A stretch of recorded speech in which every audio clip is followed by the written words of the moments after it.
Hey man, Gucci Mane dropped a new Pooh Shiesty album called All Eyes on Shice. It's crazy, man. It's crazy, right? Yeah, it's crazy. Do you think Gucci Mane is intentionally trying to hurt Pooh Shiesty's Fed case by releasing this album? Because Pooh talking some real reckless shit on this project, bro. So you trying to say 18-year-old T-Rock wouldn't have crashed out like that on DJ Paul and Juicy J if they would have held you to your contract like that? They did hold me to my contract like that. But you wouldn't have handled it like Pooh did? That's what you're saying? 18-year-old you. We thought about it. Recently, online, Charleston White had some negative things to say about your hometown of Atlanta, bro. He all over the internet. He claims... What did he say? He said Atlanta fell off musically. The city hasn't done anything for Trouble or Rich Homie Quan. And the kids can barely read here. What are your thoughts on the claims of the place that you call home, bro? You originally recorded that album for Hypnotized Minds, Rock Solid 420. When the album was released, it only had verses from like Gangsta Boo and Pastor Troy on that motherfucker. Mm-hmm. And we know 3-6 Mafia, known for having all they people on this shit. It's 3-6 Mafia, Hypnotized Camp, Posse, heavy, right? Right. Why did it not have all of the features that it normally has, bro? Why did y'all fall out in the first place? Why did you and Gangsta Boo fall out? Was it due to your differences with DJ Paul and she was just staying true to the gang? It's a lot. A lot of the parallels go back to DJ Paul. Why them haters wanna hinder me? Bro, you took your ass to Rap City, my nigga. Tell us what it was like doing Rap City in the basement, man, and what was it like? You know what I'm saying? Get in the booth that day, man. What was the whole process for you? Man, you snapped on that bitch. I got some old Lord Infamous interviews where he's confessing to practicing Satanism, having the black book, and actually going into that. Right. What was your thoughts on Lord really kind of worshiping the devil, bro?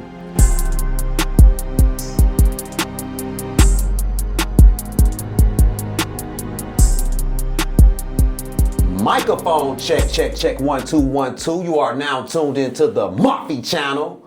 Man, dog, y'all ain't gonna believe this, dog.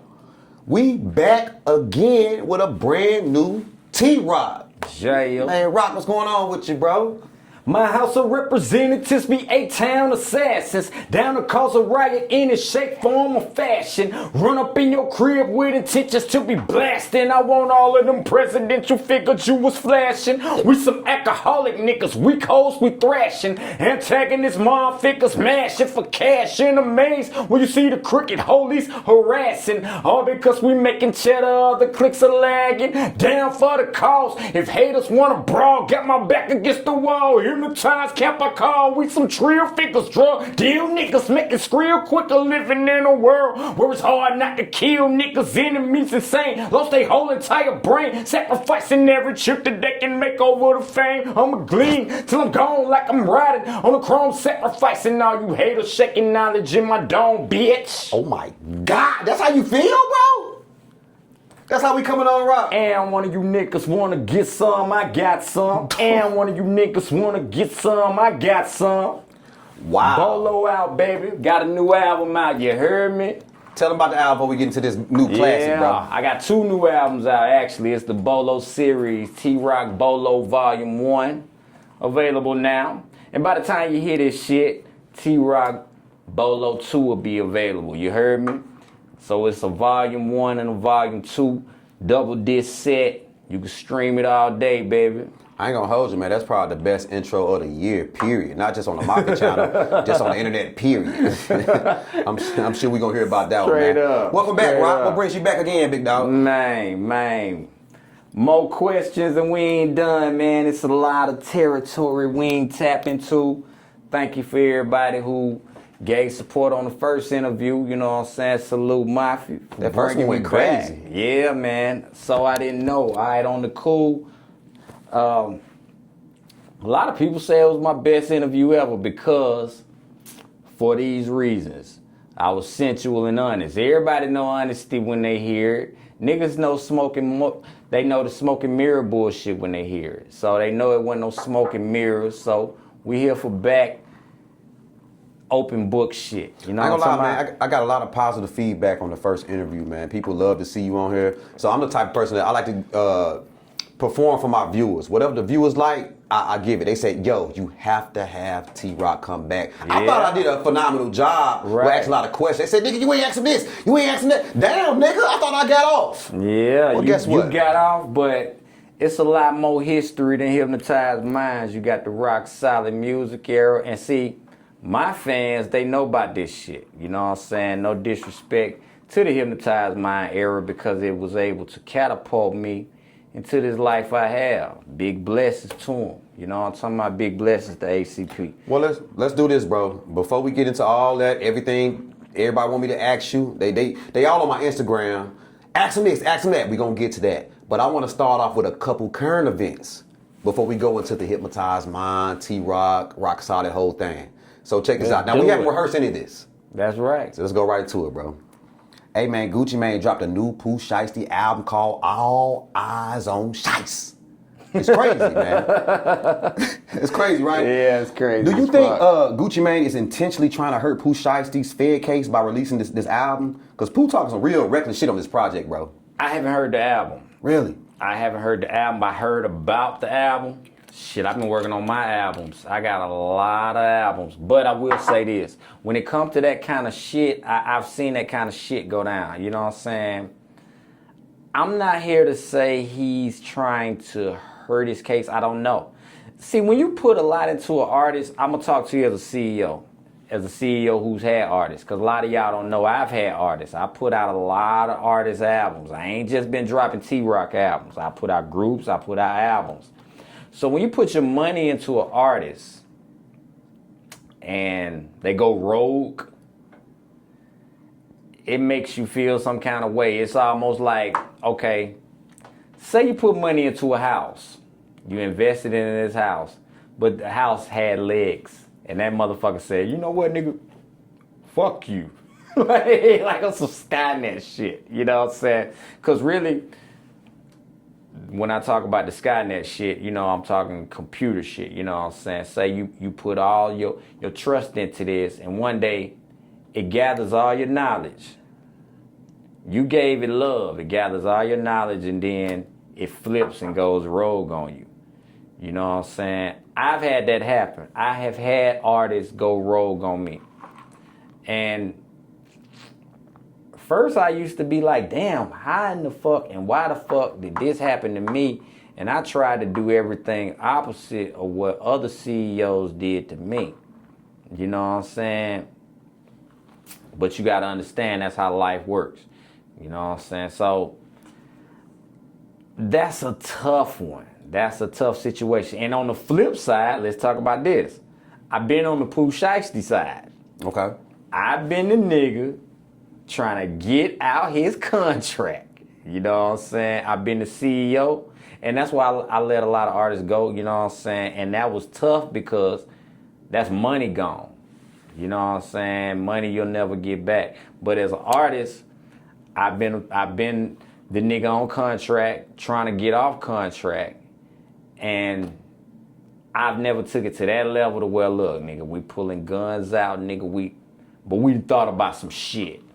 So are you trying to say 18-year-old T-Rock wouldn't have crashed out like that on DJ Paul and Juicy J if they would have held you to your contract like that? They did hold me to my contract like that. But you wouldn't have handled it like Pooh did? That's what you're saying? 18-year-old you. We thought about it. Come on, Rock. We thought about it, but it's better. Look, let me tell you, okay, since we talking about it, when I say we thought about it, I'm on some peacemaker shit. If I wasn't on no peacemaker shit, wars would have been took place. If I wasn't on no peacemaker shit, wars would have been took place. Okay, for example, when I got jumped, it was two motherfuckers when I came home. It was my uncle and my next door neighbor on some Dirty Harry shit, had the Dirty Harry gun, said we going back down there right now. The uncle I know? Yeah, the uncle you know. Oh. You better know it. So you know where I'm going with the story. So like we been thought about this kind of shit. And I told them niggas, nah. Cause I knew I was gonna handle it on some rap shit. Even though they got they shit off like that, I knew I was gonna handle it on some rap shit because that street shit will trick you out of your real mission. It'll trick you out of feeding your family. Now your talents ain't worth nothing in there. You know what I'm talking about? So everybody who you plan to feed, now they going through hell to feed you. So them niggas came to me and said, nigga, we going back down there. You know what I told them niggas?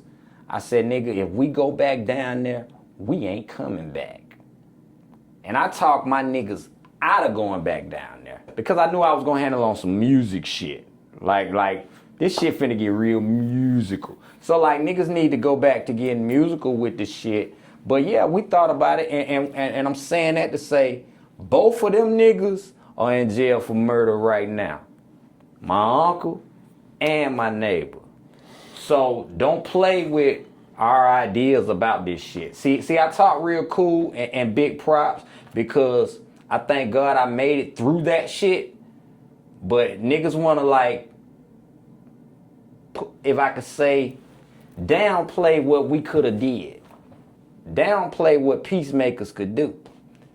So I thank God that I was able to down talk my uncle and my neighbor from doing that shit because both of them niggas went to jail for separate murders. They both locked up now. I got a song with Mr. Ski. I said, same nigga that taught me how to let off with that burner. God bless that nigga. He doing time right now for murder. And them niggas wanted to go handle that shit like that. And I was on some music shit. So like, yeah, I thought about the Pooh Shiesty shit. You know what I'm saying? But I would say take my route. You know what I'm saying? And again, this is with love and respect for Hypnotized Minds. Cause shit, this shit could have got worse with me. But the shit could have got worse with them.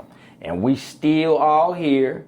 Everybody making records. Everybody may not be friends the way they used to be, as connected as they used to be, but it ain't that kind of shit.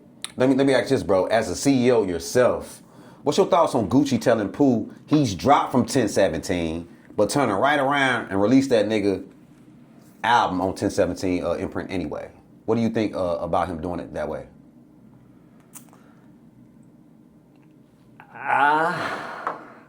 I mean, he did have guns to him. Okay. Let me state a scenario, and before I answer the question, I want to ask a question because before I ask the question, my answer is gonna go to the ask. Was that his decision or a label decision? Who? Gucci Mane. Like, okay, it's his label. He's the face of the label. But when you are the face of a label, you don't call every single shot. We know how businesses work. It's just like the president. Okay, the president can do some stuff, but he gotta pass it toward Congress and all kind of shit. This is how the labels work. You know what I'm saying? I have my own label. So with me being a CEO, I don't call every shot. I'm like the president. You know, I've called myself President Washington in certain songs. But did he really call the shot? And none of us really know how his label is structured. You see what I'm saying? We just looking at this shit like, nah, Gucci, you ain't gonna let this shit fly, is you? But you don't know who hats are worn how. Protocol type shit. It's definitely protocol. You know what I'm saying? So when you're dealing with a album in a situation like that, it could be bitterness. It could be, you know what? Fuck it, don't put your record out.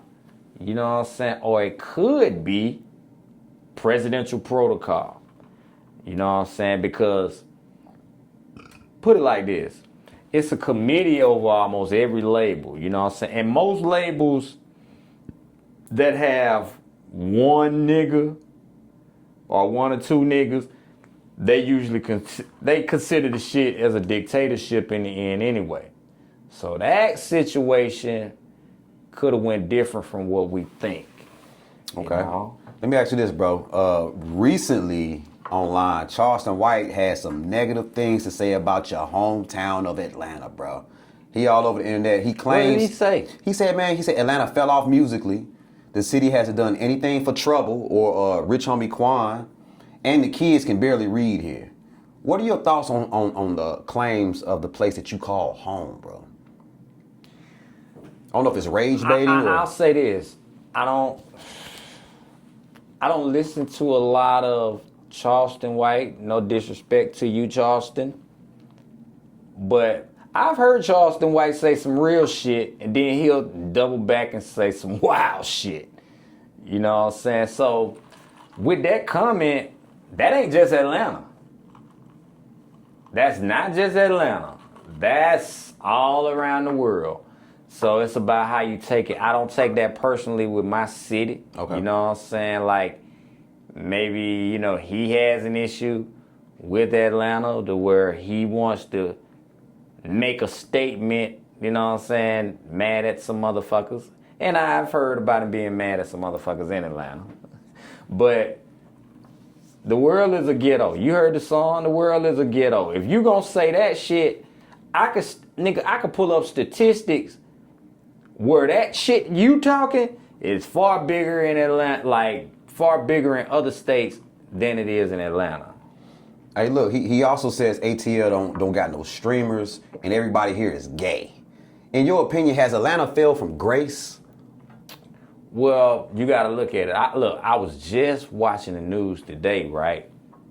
I'm glad you stated that. The news was talking about how Atlanta's, like, the population of the city has grown, like, exponentially. And they was talking about, shit, nigga, just in Fulton County, like 20,000 motherfuckers extra. You saw the traffic on the way here, bro. Yeah, you seen the shit. Like, so this ain't just Atlanta. Like, Atlanta is full of cultures beyond Atlanta. So if you want to call Atlanta gay, nigga, I'm a Grady baby. I was born at Grady. You know what I'm talking about? My bad. But I was born at Grady. You know what I'm talking about? So when you talk about gay culture exists within the world, not just Atlanta. And you know what people do?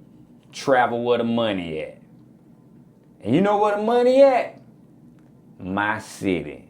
Definitely a lot of money here, bro. You know what I'm saying? So, like, people talk about the gay people, but they don't talk about the money makers, all the innovators, all the players, and real big time motherfuckers that's really building around here. I don't see the gay people. You gotta go to Lennox Mall. I don't see the motherfuckers. Where I be neither. at, man? I don't see that shit. That shit don't exist around me. You know what I'm saying? I don't see the shit either.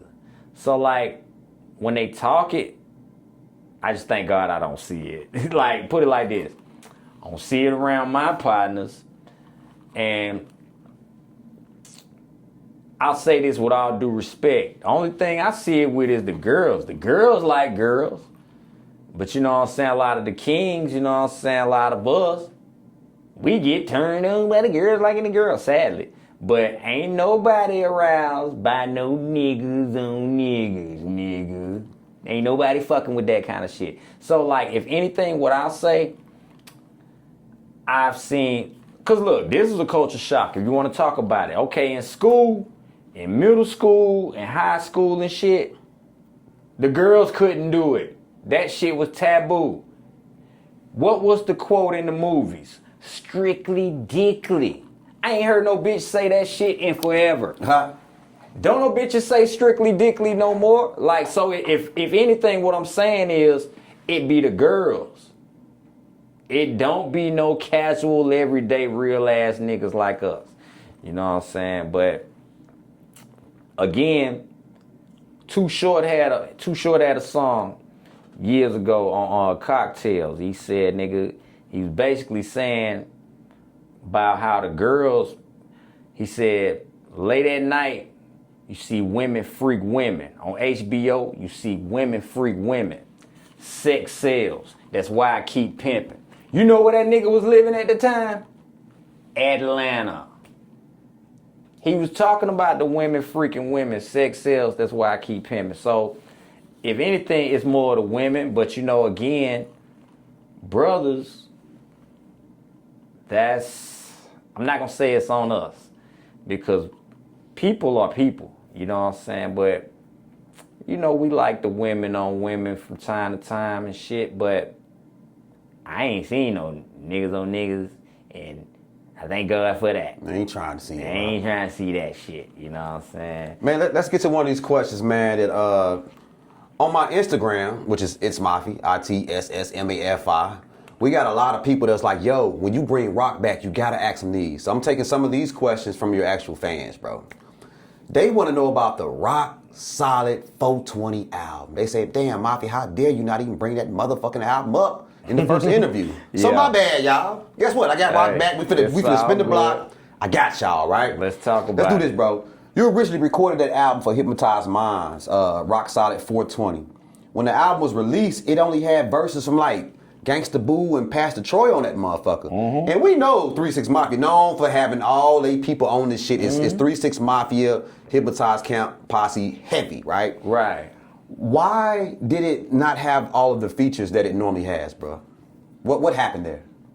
Well, creative control. For those who know, y'all who know me, y'all know Conspiracy Theory was my first album in stores, but Rock Solid 420 was my first album scheduled to be in stores.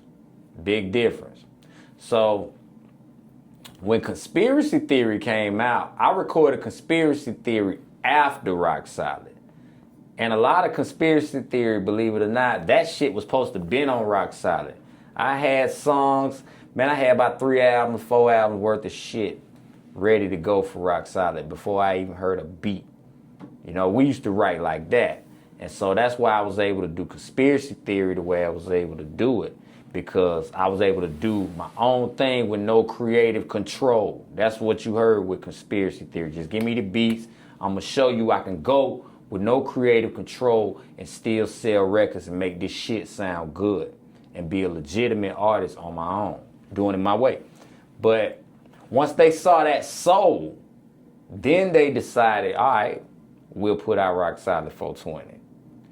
And what they did, they took everybody's verses off. I had songs, Crunchy Black was on Scared When We Hide. Well, y'all call it Jump Bitch, first song. Crunchy Black was on there. His first line on his verse, how we nigga watch yourself fucking with CB, you will lose your breath, something. So he came after me on that shit, right? But they went there and used my verses. But it's so many songs. Let's talk about Twisted, Hit It, Light It. Okay. Twisted, hit it, light it, twisted, hit it, light it. Now I got a whole story about this song. Let's hear Y'all it. niggas finna trip. Now, y'all hear the verse I did where I'm rapping fast as fuck, right? Smoking on the that's how the shit go. That nigga Paul hated that shit. So Why, you was going too crazy, or what was it? Yeah, nigga, so look, this the story. My bad. That was my original verse. Shout out to Lil Pat. Thank you for doing this shit for me, nigga. Lil Pat was engineering the session, right? So originally, I told you, when I hear beats like that, you know, we still on the rapid fire flow, right? So instead, he was like, look, on this slow ass beat, I want you to rap like this. And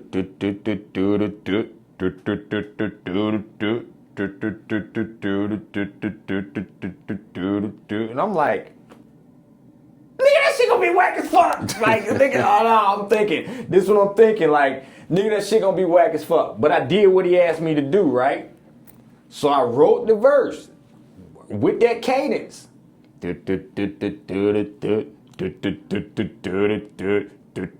No feeling, cause that shit ain't got no feeling to me.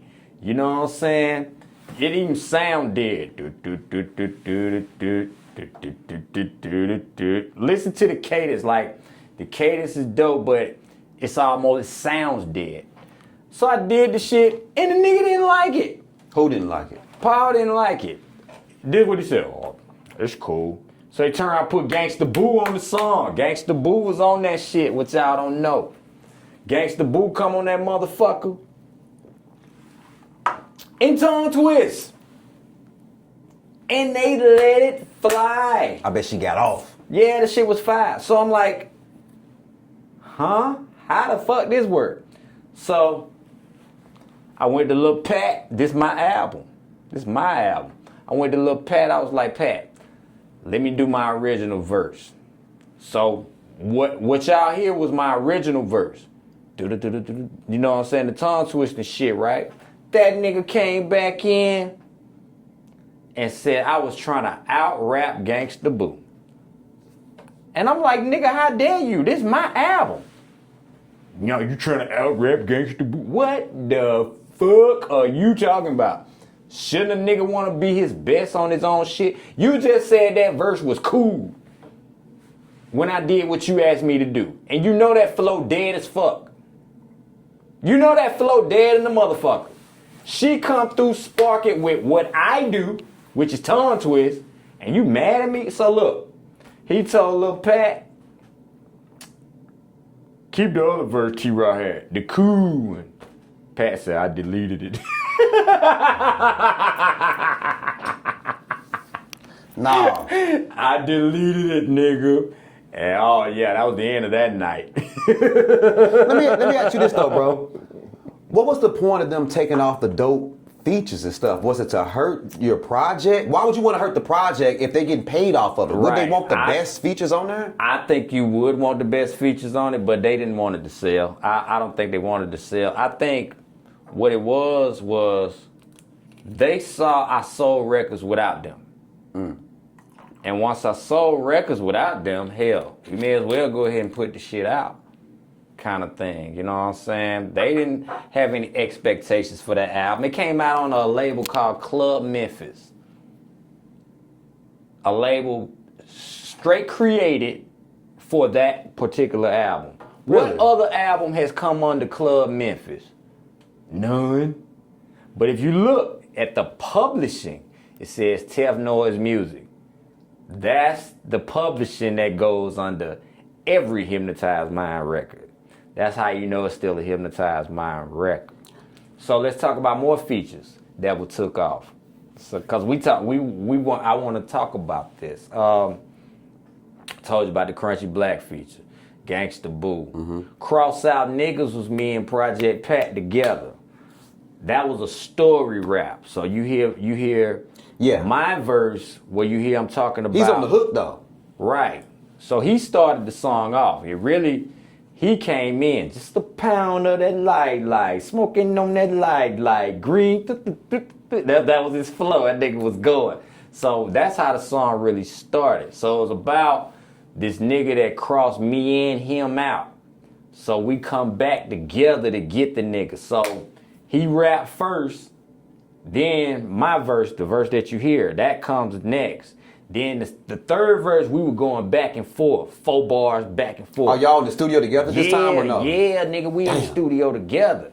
You know what I'm saying? So he kicked 4, cause on the third verse, we finally find the nigga and we kill the nigga. Cross out, nigga. You know what I'm saying? Me and Pat. So he started the song off, the nigga crossed him first. So you hear my verse, if you listen to it, he crossed me out. So on the third verse, me and Project Pat going back and forth because we finally found the nigga. You know what I'm saying? Cross out nigga and we knock his head off. Okay, let's talk about more features. It was a song that didn't make the album called Got 'Em Hot. And it had me, MC Mac, DJ Paul, and Juicy J on it. The Lexus trucks got 'em hot. The Lexus got 'em hot. He was naming all the cars that we had.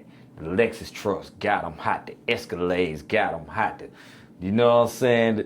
The Benz coupes got 'em hot. So the song was called Got 'Em Hot, but it had me, MC Mac, DJ Paul, and Juicy J on it. They scrapped that shit. So that's somewhere in the vault somewhere. So yeah, it's still songs from the Rock Solid music, from the Rock Solid 420 album. Not to cut you off, but do you think if they wanted to, they could re-release it with all the original songs that was on it? You think they still got it in real life? Look, if they are guys like me, because I'm serious about my masters. I try to hold on to all my masters. So yeah, if they serious about their masters, how I am about mine, yeah, they could. They could do it. It's they shit. You know, it's they music now. You know what I'm saying? Look, a lot of people have asked, they're like, yo, ask them this. Well, you know how on every album they got a posse song. Was there ever a posse song recorded for Rock Solid 420? There was never a posse song recorded. But what I am trying to do is go down the timeline because I'm missing a feature or two. Okay, look. Must Be the Pussy. Gangsta Boo was on that one too.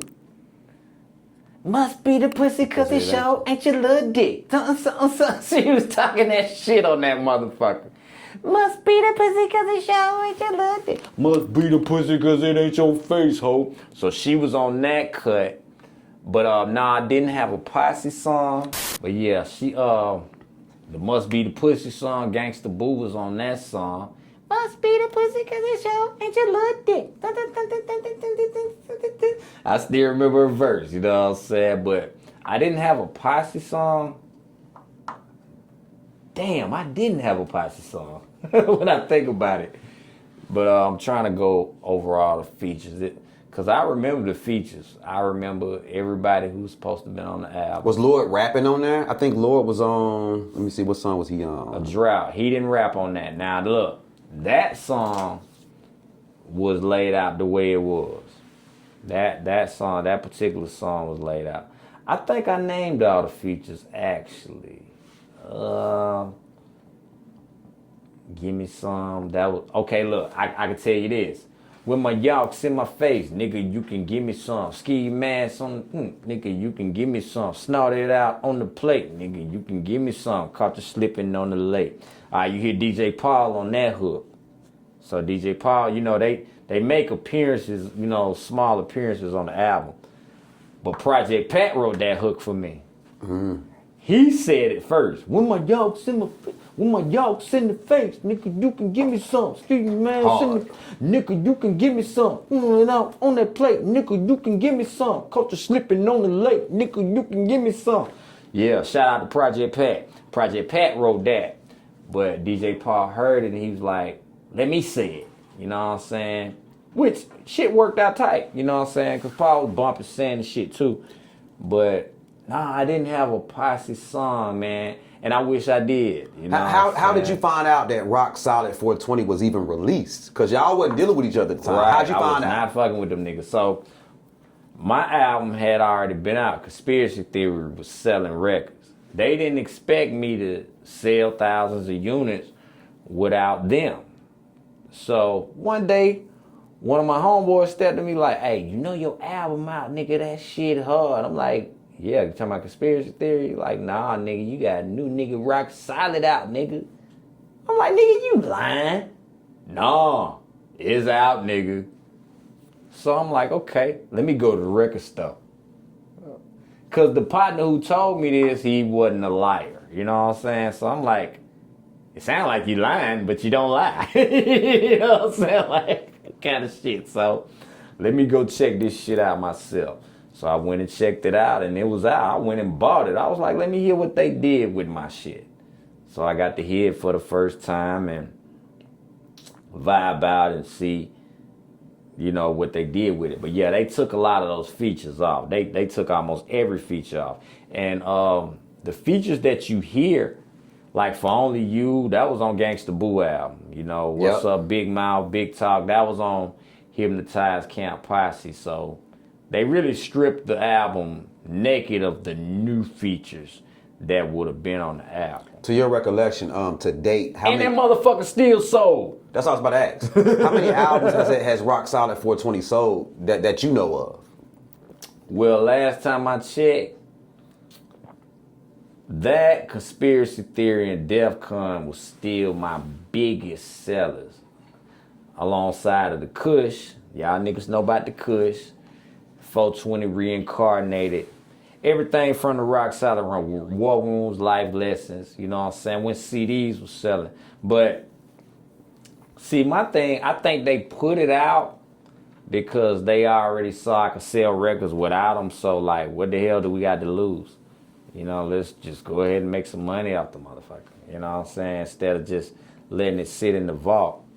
So I think that's the kind of treatment that the album was given. But let's state a scenario. Let's just say the real red treatment carpet was laid out for the album with no hate. You know what I'm saying?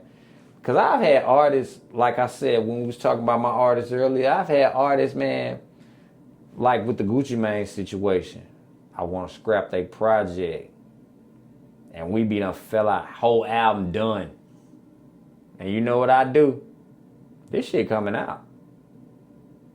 Oh, the shit coming out. Your album coming out. And guess what? You gonna get paid from it too. And if I see you in the streets, and if you fuck with me any kind of way, you know I'm gonna ride back, nigga. But as far as this business shit go, we gonna break bread. And if you don't wanna see me no more, you ain't gotta see me. But when you see this money, you gonna appreciate me. But niggas ain't roll like that.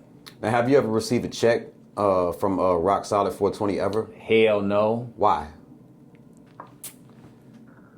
That you have to ask DJ Paul and Juicy J. You know what I'm saying? Especially with the way they orchestrate their contracts and shit. So they treat you like a work for hire, basically. Yeah. Because see, you got to realize one of the things my lawyer fought for was publishing. You know, back then she was like, at least if you're going to sign this contract, she felt like it was one of the worst contracts ever. She told me that specifically. This is one of the worst contracts ever.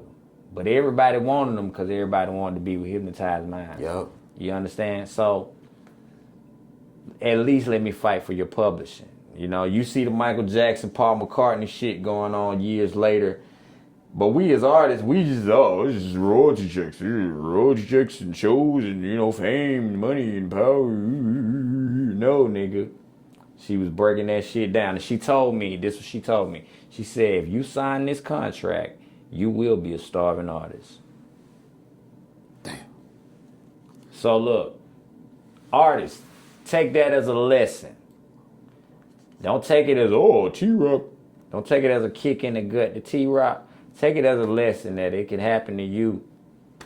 You know what I'm talking about? Just be cautious. Let me go to one of my fan questions. Online, we got somebody named Slim Capone. Shout out to Slim Capone. Slim Capone asks, how do you feel about Little White, and do you feel Paul and Juicy should have put the same energy into Rock Solid as they did with Doubt Me Now? What was the name of the last song on his album? Lil White? Yeah. I'm not sure. Doubt Me Now. What was the name of the last song on Doubt Me Now? I'll tell you, it was called The Replacement. No! Not only was it called The Replacement, nah, nigga, I caught every little slick shot niggas took. I said on the song, I know you want to pop pills and eat at Houston's. To me, you a graduate of the sellout institution. Your thesis isn't quite fact. You get no strikes back. I'm tired of hearing whack niggas flowing over tight track. No! So Lil White come back with his album and say, on his Posse song, you graduated with groups of the sellout institution. Who you think he got that from? He got that from me, motherfucker. He took that from me taking shots at them.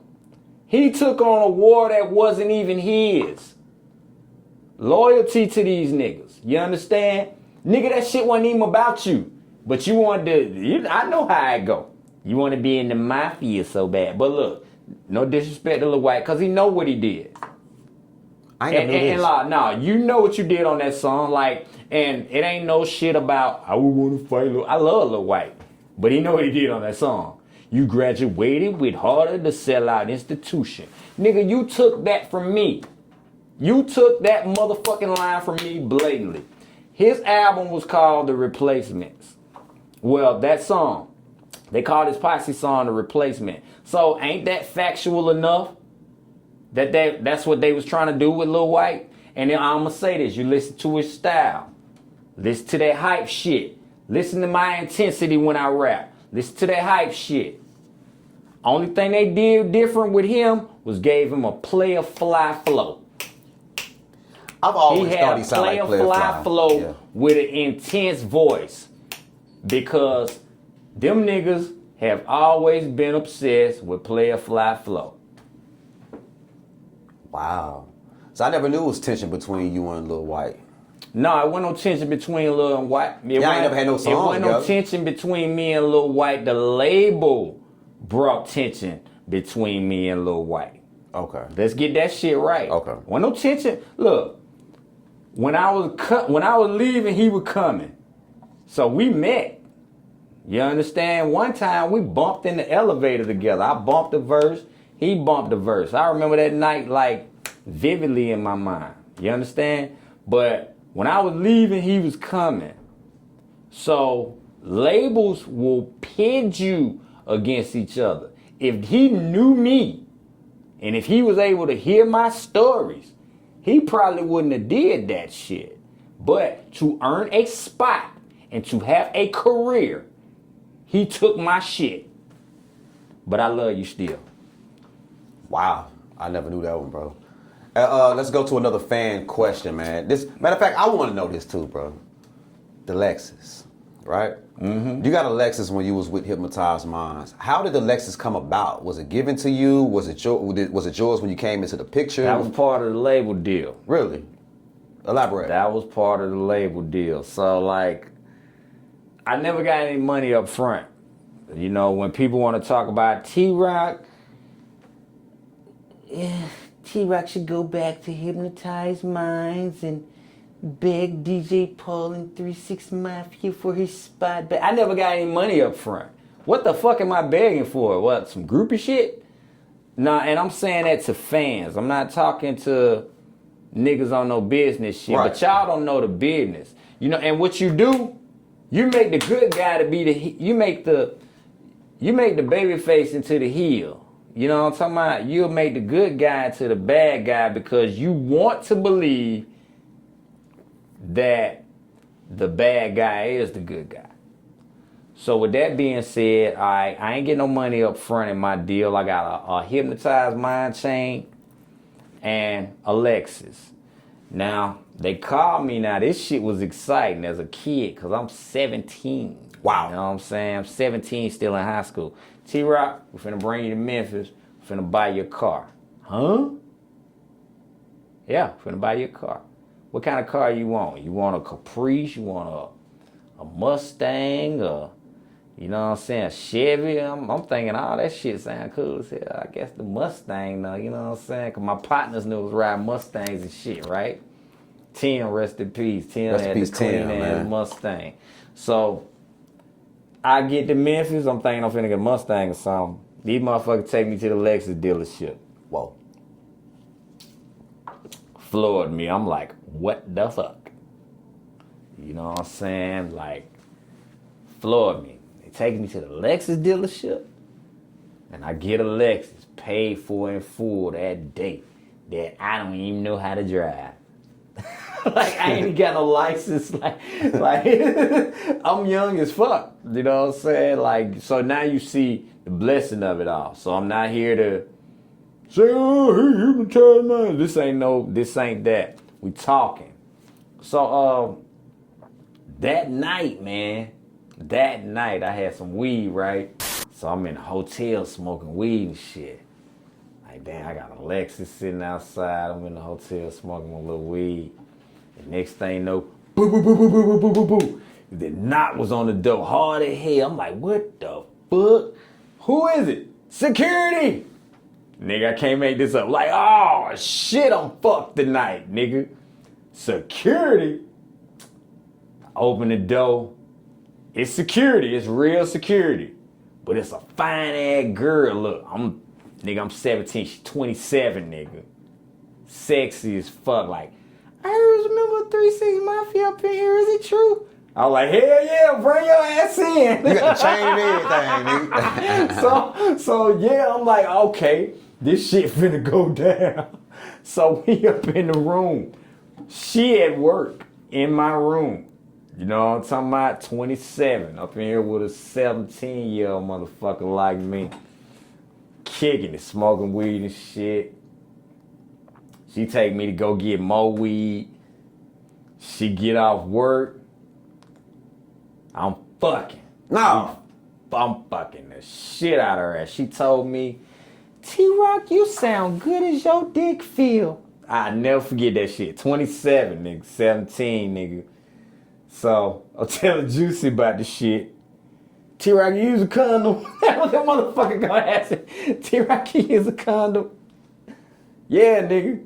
Nigga, you lying like a motherfucker. That's what that motherfucker gonna tell. Nigga, I ain't lying. I did use a condom. Nigga, you lying, little nigga. She's 27. Did they send the bitch? She's 17. That I don't know to this day. I don't think they did. She worked at the hotel.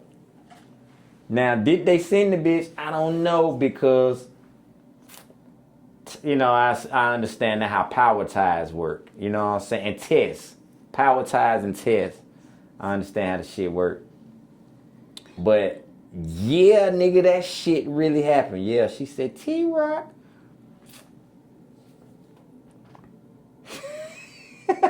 T-Rock, you sound good as your dick feel.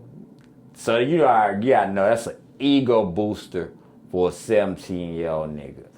Damn. Shout out to her, man. And look, she got fired for that shit. So we talking about that shit. So I really don't think they sent her. Cause you know, I was in touch with her. I had a number and shit. I was trying to go back. And she had told me she got fired for that shit. Cause look, I ain't tell you this part. All right, let me tell y'all why she got fired. So before we go to the next question. Nigga, we in there smoking, right? We in there fucking like a motherfucker. I'm like, damn, I'm actually fucking this 27-year-old bitch. Fine as fuck. Security guard. Young nigga. Smoke alarm go off. Smoke alarm go off. Cause I told you, she had already came to my room and I was smoking the weed anyway. Smoke alarm go off in that motherfucker. Woo, woo, woo, woo. She in my bed, nigga.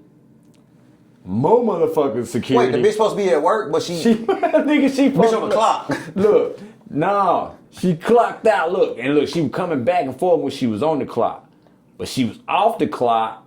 But she was in the room she was in my room. You understand? So that shit became a problem with the corporate offices and shit, cause they were like, look, when we went into the room investigating the smoke incident. She was in the bed with the nigga. So being that she had just got off the clock and came back to the room. You see what I'm saying? She was kicking the nigga. She was a gangster. She's supposed to lost her motherfucking job. She supposed to Cynthia, where you at? I love you, girl. Damn, I shouldn't have said her name, shouldn't I? It's all good. Hey, check this out, man. We got another fan question, man. They said I should have asked you this on the first interview, bro. Nigga, you know, nigga, you know, ooh. Rolling cream rise and we blowing hella droke. Nigga, you know, talk to me. Bro, you was on Gangsta Boo's Inquiring Minds. Just saying that out loud is legendary, bro. Yeah, it's a blessing. Before I finish my question, man. Rest in peace, Lola, man. Yeah, love you, Lo. Thank you for that. You was on You Know on Gangsta Boo's Inquiring Minds featuring Project Pat. It's right. Like you told your whole story in one verse, dog. Mm-hmm. How did that collab come about, and how big was that for you at the time? Well, it's a lot of parallel stories with that song, which y'all don't know, and I want to tell too. Gangsta Boo was an anomaly in herself. I love you, Lo. You know what I'm saying? I gotta say this. I know we ain't get a chance to patch our shit up, but I love you, Lo, and you know it too, and I know you love me. But again, y'all know I used to rap my whole rap folder for Lola. After like I get out of school, supposed to be doing my homework, I rap my whole rap folder for Gangsta Boo and Endo G back to back. Wow. Cause I wanted to be on them albums so bad. The hunger was real. 16 years old. So I got 8 bars on Endo G album cause his shit was damn near done. But Gangsta Boo, she guaranteed that she would get me on her shit. We did Nigga You Ain't Know and we did Only You. We did 2 songs. And Only You was gonna be called If Love Could Kill. What a lot of motherfuckers don't know. You know what I'm saying? But the Only You, we was able to nail that with the hook, cause the hook worked better. But I used to rap my whole folder for Lola. So like, when it was time to do Nigga You Ain't Know, I had my verse already ready. Like I was telling you, I had my shit, most of my verses and shit, I had before I even get to the studio. A lot of them niggas, they were right there, you know what I'm saying? I didn't feel right at the studio. I like to be ready. Even Tupac did that. And not even taking that from anybody, but that was a tactic, that was a blessed tactic. So I had already laid my verse, and she was in the middle of her verse, and she was like, she came in the middle like, nigga, I want you to come in the middle of my verse and kill it. That's why you hear Miss Lady and the Rockefeller quit the low clips with lyrical four fields, place the suckers at the whole trip. Gangsta Boo got my back with the Mac and with the word attack and smack a trick it to the flow and give them swole lips. You know what I'm saying? Yeah, she told me to do that. I was like, you want me to do this? I want you to come back and kill my shit. That's what I want to know. I ain't trying to interrupt this awesome story. It's the way you compacted the whole, how you came about in that first, was it a 16? I did a 16, and then she had a 16, but then she had me come back and do a 4 in her 16. So you had that ready? Talking about how No, I did. Now the 4 that I wrote on the spot. The last part I did on her part. Okay. She was like, "Hey, I need you to do this real quick," cause my verse was done. Damn. And she in there, she doing her verse, but she got this little dynamic thing that's gonna put me over. She put me over like a wrestler. You know what I'm saying? Like, cause really I'm thinking like, why you want me to come in on your verse when you could kill it all by yourself? You can do that, but you go. And I'm thinking about it, and she actually had it laid out how she wanted me to do it. That's why I came like so fast with it and shit. You know, she wanted me to do that, and now I look back like, damn, that shit was so fucking dynamic. You know, let me ask you this, bro. blessing. I've never asked you this off camera, and pardon me if I catch you off guard for asking you this on camera, bro. Why did y'all fall out in the first place? Why did you and Gangsta Boo fall out? Was it due to your differences with DJ Paul, and she was just staying true to the gang? It's a lot. A lot of the parallels go back to DJ Paul. You know, it'll always go back to DJ Paul. She loved him. She, you know, that's why I said what I said in the last interview. Like, she was a blessing to you. She loved him on levels that y'all will never understand. And I'm not here to break any hearts. And I'm not here to expose any secrets that's gonna break any hearts. But y'all get what I'm saying. She loved him. So this what started the shit. All right. There was an event, and thank God this didn't happen. They was working on Chat Club Up Thugs. They had some shit going on, Gangsta Boo and DJ Paul. You know what I'm saying? To where he was so pissed, he said he's finna kick her ass out the group. You know what I'm saying? So she called me. I'm 16. You know, I'm looking at these folks like, shit, these my new homies, nigga. And I'm gonna ride for y'all the way I ride for my niggas in the neighborhood. We do 3-way calls all the time and shit, you know what I'm saying? Try to mediate and shit. You know, the words say, blessed are the peacemakers, for they are children of God. So I'm on some peacemaker shit. That's what I'm trying to be on. So basically, long story short, she say, Paul kicked me out the group. I'm like, huh? She even talked about coming to Atlanta rapping with me and my underground clique at the time. And I still was with 3-6. So she said, will you call him? I said, yeah, I'll call him. And not thinking, you know, and I call him on 3-way. She said, don't tell him I'm on the phone. That was the biggest mistake of my life. So as a young nigga, again, like older me wouldn't dare do that shit. That was the biggest mistake of my life, because I was thinking, I'm trying to do this to mediate the clique, bring them back together. So I called him. I'm like, man, what's going on, man? You know we all family. You can't kick Boo out the group. He was like, nah, nigga, she out the group. But we're working on this Tattle Club Up Thug shit. We finna bring you in. We finna fly you in. And we finna do some verses. All right, and of course, you know, I'm like, all right, hell yeah. Let's do it. She called that nigga back. No. You talking about T-Rock, your rider, nigga. T-Rock just crossed you for the first time. Nigga, I heard everything you said. That nigga DJ Paul called me back. Said, T-Rock, you crossed me for the first time. I said, what did I do? It's not like naive as fuck. Like, what the fuck? you called me with Boo on the phone. I said, yeah, but I'm trying to get her back in the group. And look, I admitted the shit. Like, so it wasn't like, oh no, I didn't call, no, Gangsta Boo wasn't on the phone. Like, I didn't think anything was wrong with that shit. Like, I was that 16, you know what I'm talking about?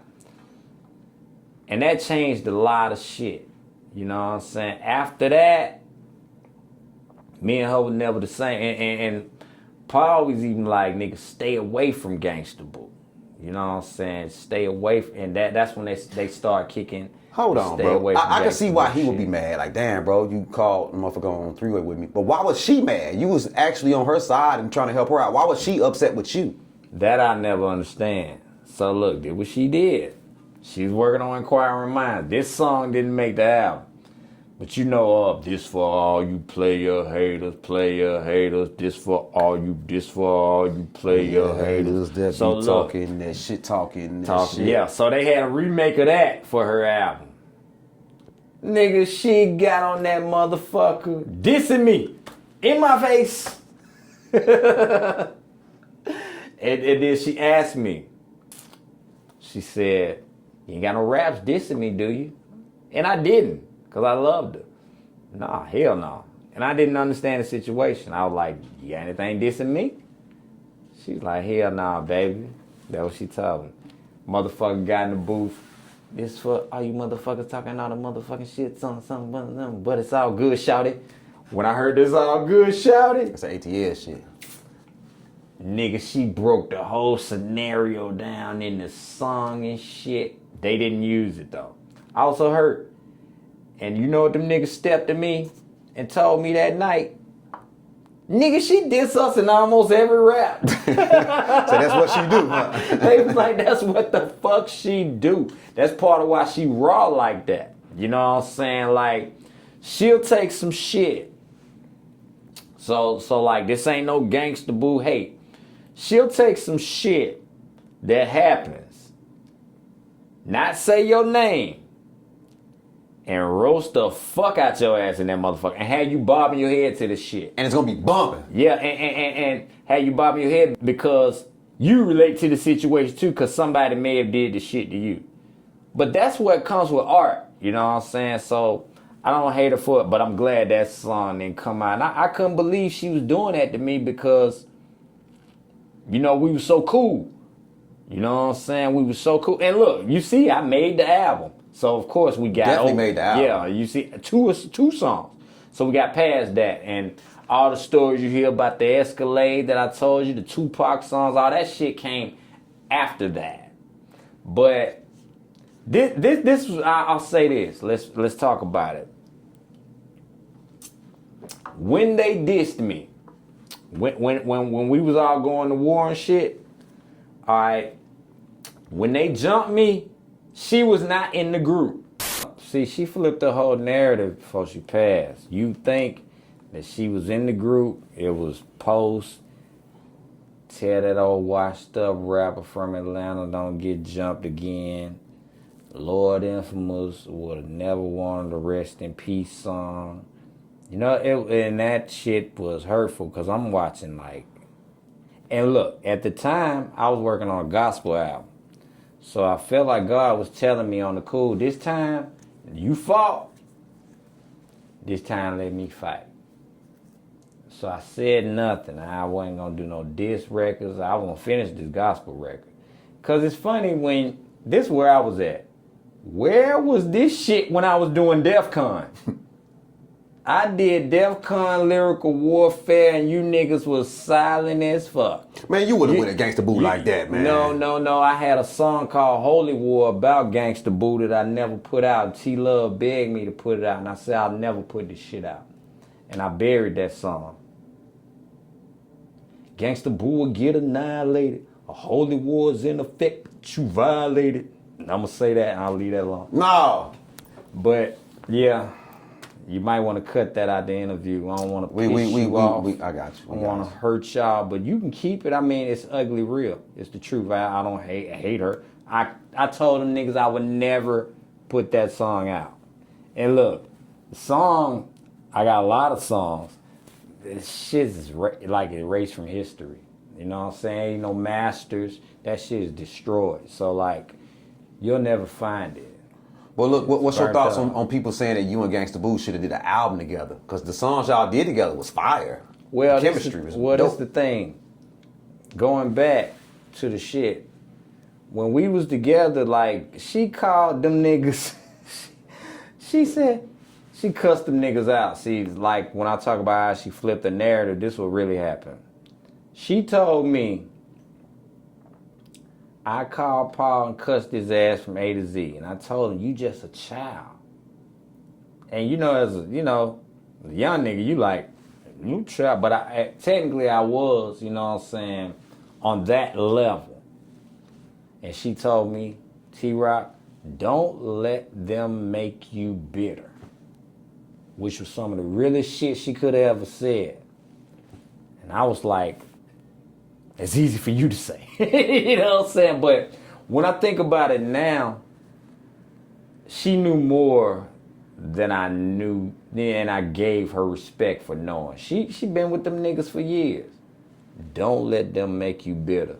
So thank you again, Lola. Thank you again. Love you for that. Look at bro, let's turn the page, man. I always want to say this in your face, man. This shit's cool to me. Why them haters want to hinder me? Bro, you took your ass to Rap City, my nigga. Tell us what it was like doing Rap City in the basement, man. And what was it like, you know what I'm saying, get in the booth that day, man. What was the whole process for you? Want to hinder me? Man, you snapped on that bitch. Why these haters want to hinder me? Casualties and corpses what contenders be. Oh man, that was a dope day. Well, what y'all don't know, what brewed up to that day. It was a brewing. It's like a coffee brewing. Go do your research. Look at the Project Pat Rap City by itself. Washington, D.C., baby, Big Tigger. This was during the Getty Green days. This was before, you know what I'm saying, the Mr. Don't Play album, the Platinum Records. I was with him that day. It was me and Project Pat. It's so many, like another me and Project Pat story. You see the camaraderie that was back then. Thank you, Pat. I love you, man. Shouts out to you and much success on your crusade with God. But back then, this what it was. Juicy called me and said, nigga, you and Project Pat finna go to Rap City. Y'all flying to Washington, D.C., straight out of Memphis. So we get there, and I'm thinking everything cool like I'm a rap. You know what I'm saying? Project Pat even tell him when he get in the booth that he want me to rap with him. But the powers that be, they said no. That's why you see Project Pat by itself in the booth. And you don't even see no T-Rock. But I was there with him. When I told Juicy, he was pissed about it. Nah, nigga, this shit ain't gonna fly. He was mad as fuck. You know what I'm saying? Almost like he felt the blank mission that I felt. Like, damn, nigga, you just sent me out here for shit. You know what I'm saying? But I'm glad I went because it was me and Project Pat. And if nothing else, to watch the nigga back was priceless. Fuck that. Fuck rap. But when we came back to do Rap City, you see, if you look at the commercial, you see Juicy J say, T-Rock gonna freestyle. He didn't say T-Rock in a little chat or Hypnotize Minds. And that was why, because he was pissed about that last time. And he let me know. He said, nigga, I ain't gonna forget about this. I'll never forget that. Thank you for that, Juice. Thank you for that. How did Big Tigger feel about you going in? So check it out. This what happened. He said, nigga, T-Rock gonna freestyle, nigga. Like, not little chatting T-Rock, no disrespect. So when that shit went off air, it was almost controversy. But my nigga, Juicy let me know right then that he was true about his shit. So I was finna kick a whole 16, and I was able to kick a 8 with the legendary, beautiful, amazing Lil Chat. Shout out to Chat. And I'm gonna say this, I'm glad it went that way. Like, everybody wanted to bump that day. You seen MC Mac, you seen Mr. Dale, you seen everybody, nigga. They was like, shit, nigga, we want to bump too. No disrespect to T-Rock. I'm sitting here laughing in the back because I knew the reason my nigga did that. You know what I'm talking about? So they pulled me to the back. They was like, shit, nigga. It was him and DJ Paul. You and Chad gonna do it together. You know what I'm saying? And we went in that motherfucker and tore the shit the fuck up, nigga. Go snap. look up. Go look at us. Thank you, little Chat. You the best of the best, girl. And look, you be killing these rap niggas. Don't you ever get it twisted. You the best of the best. Man, T-Rock told them. Beyond rap, Chat, you the best of the best, baby. You told them fuck niggas, why these haters wanna hinder me? Casualties and corpses, what contenders be. And on the day I perish, a legend you remember me. That was some big ass lyrics for such a young ass nigga. How old were you at the time? 19. Damn. 19. Let me ask you this, bro. What did the members say to you after that taping of your performance? Niggas was proud. Like, I ain't gonna front. Nigga, that day, niggas was proud. Cause if you look at it, Chat was a frontline soldier, but She got off too. yeah, but I wasn't really a frontline soldier. When I talk about frontline soldiers, what I mean is on those radio records. You know what I'm saying? Making video appearances. Shit, nigga, my video appearances was shit like, you look at Tatter Club Up 97, you'll see me. You look at Ballers in the Cut, you'll see me. Wait, time out, go back, you sped past that. What you mean by that, to tear the club up? Was you in the video? You was around? Yeah, I was in the video. Yeah, around fucking back right. Back then. You were for real? Go look. You'll see T-Love, which was my manager, the big muscle-bound nigga in the Tatter Club Up video, doing all this crazy shit, nigga. That's T-Love. You'll see a nigga with a brim hat, like, you know, get buck and shit, taking his hat off. That's me. Really? Yeah, that's me. Nigga, you in the Tear the Club Up video is what you trying to tell me? Yeah, that was the bullet with your name on it days. This 1997. Yes, it definitely was. You know what I'm saying? So you got to realize this when we coming in. So before you do your own video, I ain't know that. yeah, nigga, you get in the videos, you network. I was in the Ballers. We be on some twanky. DJ Paul gave me his motherfucking Gucci sweater, right? I had that Gucci sweater for a long time. Nigga, shout out to that. I'll tell you the real. I ain't gonna just tell you the bad. I'm gonna tell you the good, the bad, the ugly, baby. But shout out to that nigga for that Gucci sweater. He gave me that sweater that day. And I rocked that in Gangsta Boo in a Project Pat video. I was around them model bitches from New York and shit. Them hoes was cool as hell. I still remember. But if you look in the cut, you'll see a nigga with a Gucci sweater around a bunch of bitches doing this right here. No, his neck. You know what I'm saying? Like, nigga, that's me in that motherfucker. Hey, look, let's go back to the booth real quick in Rap City. Were you nervous before you spit that verse? I'll be honest, like, okay, before almost every show, I still feel a nervousness. I think Michael Jackson mentioned that, you know what I'm saying? How and why it works that way, we don't know. I think it's a God gift, you know, to let you know what you finna do is coming from him. But beyond nervousness, I was just ready to finally unleash it because I felt like they denied me the first time. So no nervousness in the world was gonna kill it. Yeah, I was nervous, and when I spit, it was like, okay, now you're gone. And when you're gone, you go into a zone. You can't stop now. It's almost like a fight. You ever throw the first punch and now you realize you're in a fight? You gotta come with a combo now, nigga. Yeah, or catch a punch. It go both ways. Or catch a punch and realize you're in a fight. Ain't no going back now. So when I jump in the booth like that day, that's how I felt. And you could see it. You could see me moving like this, nigga, like just going.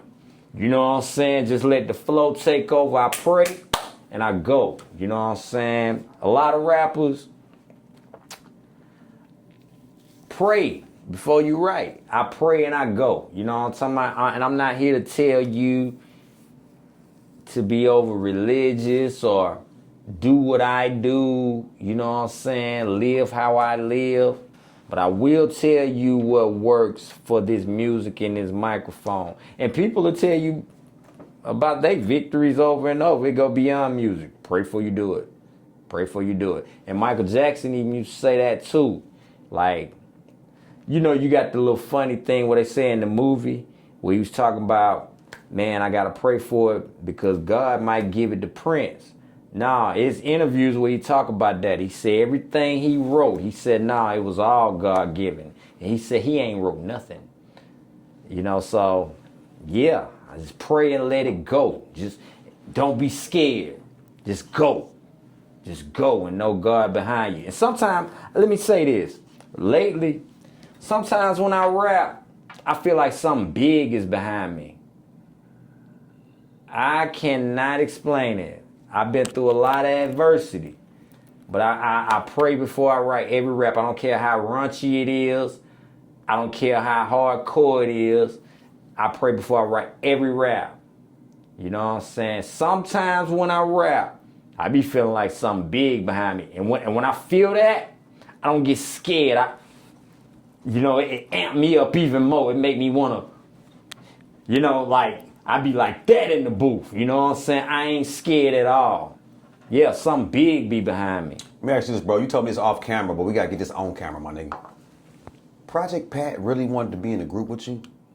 Yeah, it was conversations. A lot of people don't want to talk about this and they want to forget about this.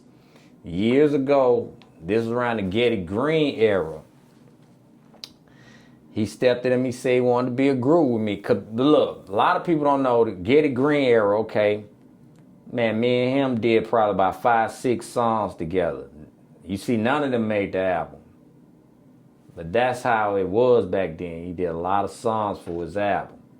So it's songs in that vault that didn't make that album. Same with Tear the Club Up Thugs. It's probably like 4 or 5 songs that didn't make the album. Global Stress, I did a lot of remakes for a lot of Area 51 songs for them. But I didn't even understand it at the time, and I thought it was flattering, like, man, Project Pat want to be a group with me? But I'll be honest, I was like, I don't know if our styles could work, but he saw something I ain't see. That's probably what would have made it dope. You see what I'm saying? And he had came fresh off the Kazi album. You see what I'm saying? So, like, their styles was different. So, yeah, I believe he really saw something. He believed in my style like that. He stepped to them niggas one day and said, I'm not a real rapper. T-Rock a real rapper. See, this is historic shit, and I'm not saying this to toot my horn, but I'll never forget he told him that. I'm not a real rapper. T-Rock a real rapper. He told them that. Wow. DJ Paul and Juicy J that. That's some heavy shit for the and this the platinum weight carrier. And that was before he was that though. You understand? So thank you for that, Pat, man. And of course they shot that shit down. And I'm not mad at it. You know, look at what Project Pat did. You know what I'm saying? Solo, babe. You know, you gotta let a CEO be the CEO sometimes. Right. You know? Gotta respect it, bro. Yeah. Let's do this, man. Like I say, going back to the fans and the viewers, they want me to bring up certain things. Right. They claim that when I brought up the Coops and nigga story with you and about the what he told you in Miami about the whole Satan thing, they said T-Rock know more than what he's said. They said he's holding back. So let me ask you this. You spoke on Coop in our last interview and how he told you 3 6 Mafia did some things for the devil. Coop was the first member to publicly admit that they practiced in Satanism. What were your thoughts on his documentary when he spoke openly about being involved in the dark side? I hated it. Bothered you? Yeah, it bothered me. And see, they want to say I know more. I told you what I know. You know what I'm saying? And see, I love being on this channel because I can be 100. You know what I'm saying? I told you what I know. I know that people flip shit in their minds, okay? If you're a fan of something It's always gonna be more. I know you know more. Tell me more. Tell me more. Give me more. Give me more. I can give you all I have, and you'll drain me until like I'm dead and still say I'm lying. You know what I'm saying? Like kind of shit. And this what you'll do. Go to the next motherfucker and do the same. Tell me more. Tell me more. Drill me more. Give me more. So I told the real with the Kusta nigga shit.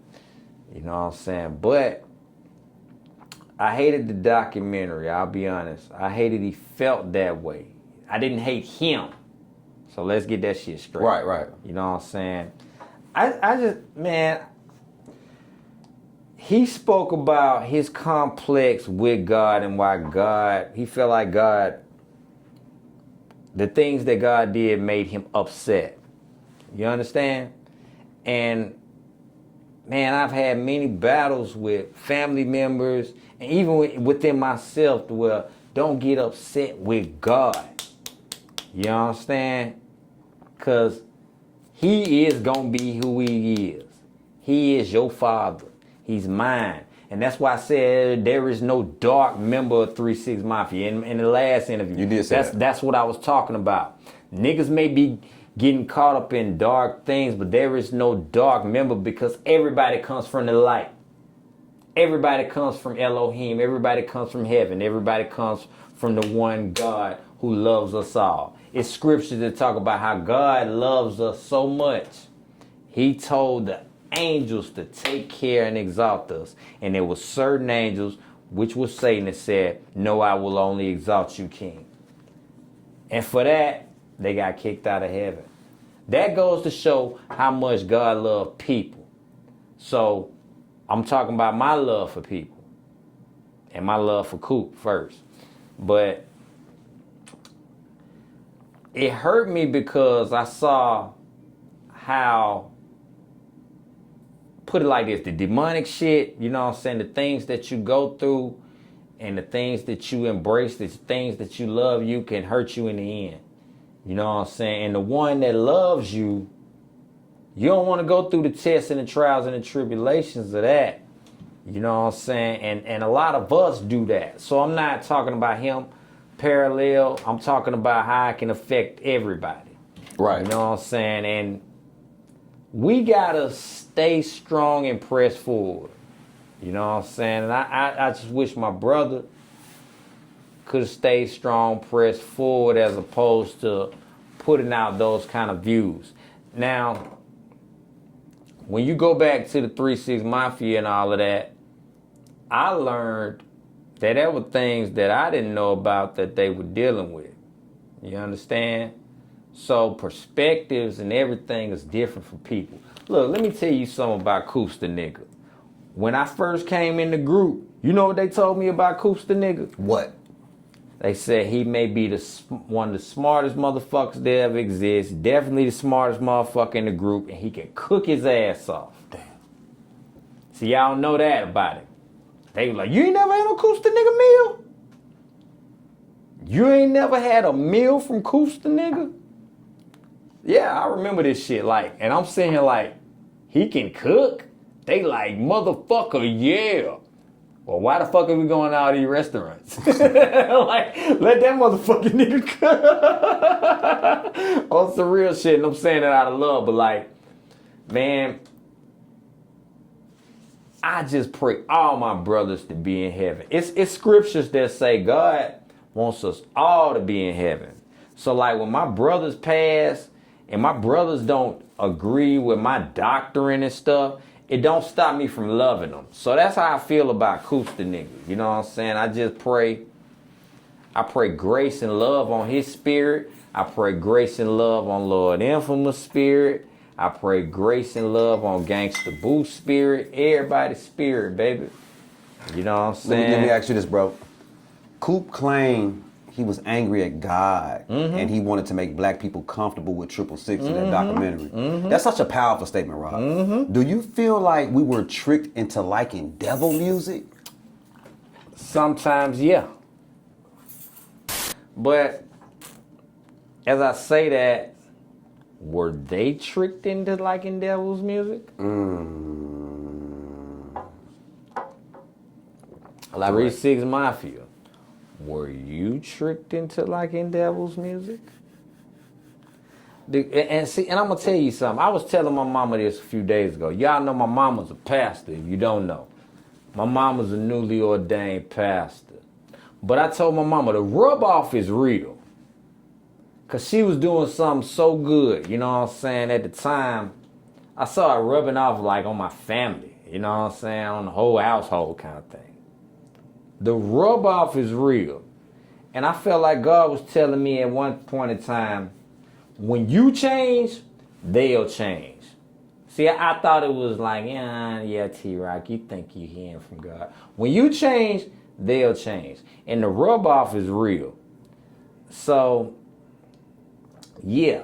But the question is, were you tricked into liking devil's music? Because whatever entices you, you'll use that power to entice other people. And I'll say this. I've had scenarios in my life, right? When you think you right, nobody can stop you. You can be wrong as fuck. You know what I'm saying? You can be, but if you feel you right, nobody can stop you. So you gotta watch that complex and pray about that too, and just pray you right. You know what I'm saying? Because when you right, you right. When you wrong, you wrong. And it's gonna show in the end. Okay. Let me ask you this, bro. In our first interview, you were talking about when Coop came in and told you about all this wild stuff. You thought it was funny. Like, man, I thought this nigga was just drunk. He just tripping and shit. But now, I don't know if you're familiar with the things that I've been posting on the Mafi channel's Facebook page. I got some old Lord Infamous interviews where he's confessing to practicing Satanism, having the black book, and actually going into that. Right. What was your thoughts on Lord really kind of worshiping the devil, bro? For one, I never knew about it until I saw your interviews. I'll be honest. Now, if you checking in my old Facebook posts, anybody be on my Facebook, I'm Anthony Wells, baby, I don't hide. But I've spoken about when he talked about when he went to hell. And I told people over and over, before he died, you see the king of horrorcore telling you that this stuff is real, why you still want to play? Damn. Why do you still want to play when you see him telling you it's real? But certain people just want to play into it, you know, until forever. And that was hurtful for me. Like when I saw him talk about how he practiced voodoo and sorcery and all kind of shit like that, you know what I'm saying? It made me wonder. And if I knew that, I wouldn't have been fucking with him. Look, I'm gonna tell you something, and I'm not saying this out of no hate, you know what I'm saying? I love Lord Infamous. That's why I roll with him, you know what I'm saying, the way I roll with him. When he was finna do his, when he left 3-6 Mafia, I was the first thing he called to go get. You wanna do a song? First I was like, hell no. A lot of people don't know this. Hell no. I hung up the phone, that's what you get. That's what the fuck you get. I'm sitting back smoking a blunt, laughing. I felt like the Holy Spirit said, you gonna help him. You gonna do this. I called back. You still wanna do the song? The song is called BOC. We balling and breaking hoes. Chief in there getting. Oh, y'all know about it, the niggas who know. But that led to Blood Money. We did that song. You still wanna do it? Yeah, we'll do it. I did that song with him. After that song, we went ahead and did Blood Money. That was the name of our first group.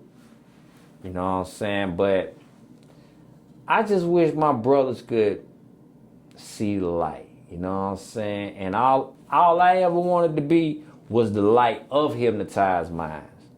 But I realized at a time, your album wasn't gonna come out until you dark as them niggas. And that's not on Lord Infamous, it's not on Koosta niggas, you know, it's on the CEOs and the higher powers that be. You know what I'm saying? Damn, bro. Yeah, and let me elaborate more on that before we go to the next subject. Man, when I got with Ricky and did records, like, it was like we never missed a beat. So, like, I just felt right in, you know, so there was no voodoo or, you know what I'm saying? So you didn't see the dark shit with him? Yeah, because, look, if you talk to a lot of motherfuckers, I'm going to tell you, and what I had to learn in life that hurt me is everybody is not a Christian. But God's law still reigns. Whether you're a Christian or not, Christ and God's law still reigns. So I'm saying that to say, most of the times, that dark shit is going to come upon, they going to put that shit on niggas who cross them or piss them off or they know it's fucked up or, you know what I'm saying, they feel it's fucked up or done them wrong. And I just thank God I was in good graces. You know what I'm saying? When I seen that nigga, I told you, we did the Blood Money show. We had a Blood Money show. Lil Chat was there, Gangsta Boo was there, Skinny Pimp was there, Lil White was there. You know what I'm saying? Look, going back to elaborate on the Lil White conversation. So we do the show. I hadn't seen Ricky since we recorded the record. We waiting on this nigga in the in-store. This nigga creep up on me like on some wrestling shit, like how my son be doing me, like, whoa, nigga, what's up? You know what I'm saying? Like, yoke me up like that, like, boy, it's good, like, but it's good to see you kind of shit. And I'm like, oh, shit, I'm getting yoked the fuck up. Like, what the fuck is... And it was him. And he was like, nigga, it's so good to see you. So, all I ever saw was the genuine side outside when I told you. The nigga told me, shit, nigga, this shit real. And, nigga, this shit real on both ways. You know what I'm saying? So, that night when we did the show, I had War Wounds and Life Lessons out at the time. My album.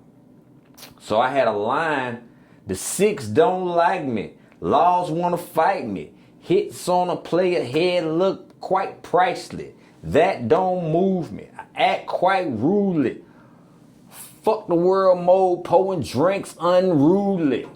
That nigga let me do that shit and rocked with me on stage. It's footage of it. It's him and me on stage together. So like, that's how good and real that nigga was. And then Lil White was on stage, right? He was doing Crash the Club or one of them songs. When Lil White got on stage, I got off stage. So this ain't no hate to Lil White. So again, Lil White, nigga, when I see you, I love you. I'm just talking. I'm talking real shit that happened back then. So salute, I love you. But I got off stage because I ain't know what kind of tension it would be. Skinny Pimp seen that shit. Of all motherfuckers. Skinny Pimp said, T-Rock, get your ass on this stage. Where the fuck you at, nigga? Nigga, T-Rock in the building. I'll never forget it. Because, see, that's why I fuck with Skinny Pimp like that. And when he said that, I was like, all right, nigga. I'm going to get on stage. You know what I'm saying? And when Lil White got done, he said, man, I love all y'all. And he pointed at everybody, pointed at me too. So salute to Lil White for that shit too. So Lil White, we just talking. That replacement shit, you know that shit was true. But that don't mean I don't love you. Look at bro, in our last interview, some people had a problem with your top 5. Mm-hmm. Most asked why you left Gangsta Pat off your list. Was there a reason why Gangsta Pat didn't make the cut? Man, Gangsta Pat, boy, I got some Gangsta Pat stories. Cause y'all know Gangsta Pat one of my favorite rappers. So this is a legitimate conversation. Gangsta Pat, I love you. You know you one of my favorite rappers. So I told y'all my top 5 was gonna be biased. That I said off rip. I arrived on, put it like this. I debuted on Endo G album, Angel Dust, but I arrived on Gangsta Boo, Inquiring Minds. Yeah, you know. Yeah, and Only You, 2 songs. And ain't take number 2. And she had a lot of features. She ain't have to do that. And look, what a lot of motherfuckers don't know, it was some rappers that she said she ain't want on her record at the time. And she wanted me on them records at that album. So like, the rappers you mentioned ain't did shit for me. Who you mentioned, Player Fly? Ain't did nothing musically for me. So when I talk about Gangsta Boo, like, again, even though we wasn't cool in her latter days, I ain't gonna never forget what she did for me. Because back then, she was so crazy as fuck, like, I don't want this motherfucker on my album, but I want this motherfucker on my album. And we had did American Rap Makers. I think I talked about this, like, and she said, nigga, can't nobody out-rap T-Rock. I had kicked a verse. I had a bitch I was dating at the time. That bitch was so fine, little red bone bitch, sexy. He knew motherfucker. But anyway, we watching this shit. Nigga, Gangsta Boo all on me. Nigga, can't nobody out-rap T-Rock. Don't you know after that bitch saw that, she would not give me no pussy? She was mad. Damn. Like, but that shit was that epic. But I'm talking about why I fuck with Gangsta Boo. So like, my top 5 is gonna be different for reasons of motherfuckers who made me. Now, let me give you another story about Player Fly. I love Player Fly, nigga. I was just bumping Ghetto Wise yesterday. Think about the Ricky story that I saw on your channel. Cause that story is shit of legend. That shit about Ricky pulling that cocaine out and that motherfucking chopper and shit, that shit is shit of legend. That shit, nigga, the hood been there. But I ain't know it was that deep. But I love Fly because he was a lyrical genius. And whether he like me or not, nigga, you a motherfucking lyrical genius. I'm gonna tell you, nigga, from top to bottom. But, okay, it was a scenario, right? Lil Chat was working on an album. You can check the songs called Catch a Murder Charge. I got a song with Lil Chat called Catch a Murder Charge. Go type in Lil Chat, Catch a Murder. It's her and T-Rock, nigga. After she left 3-6 Mafia. But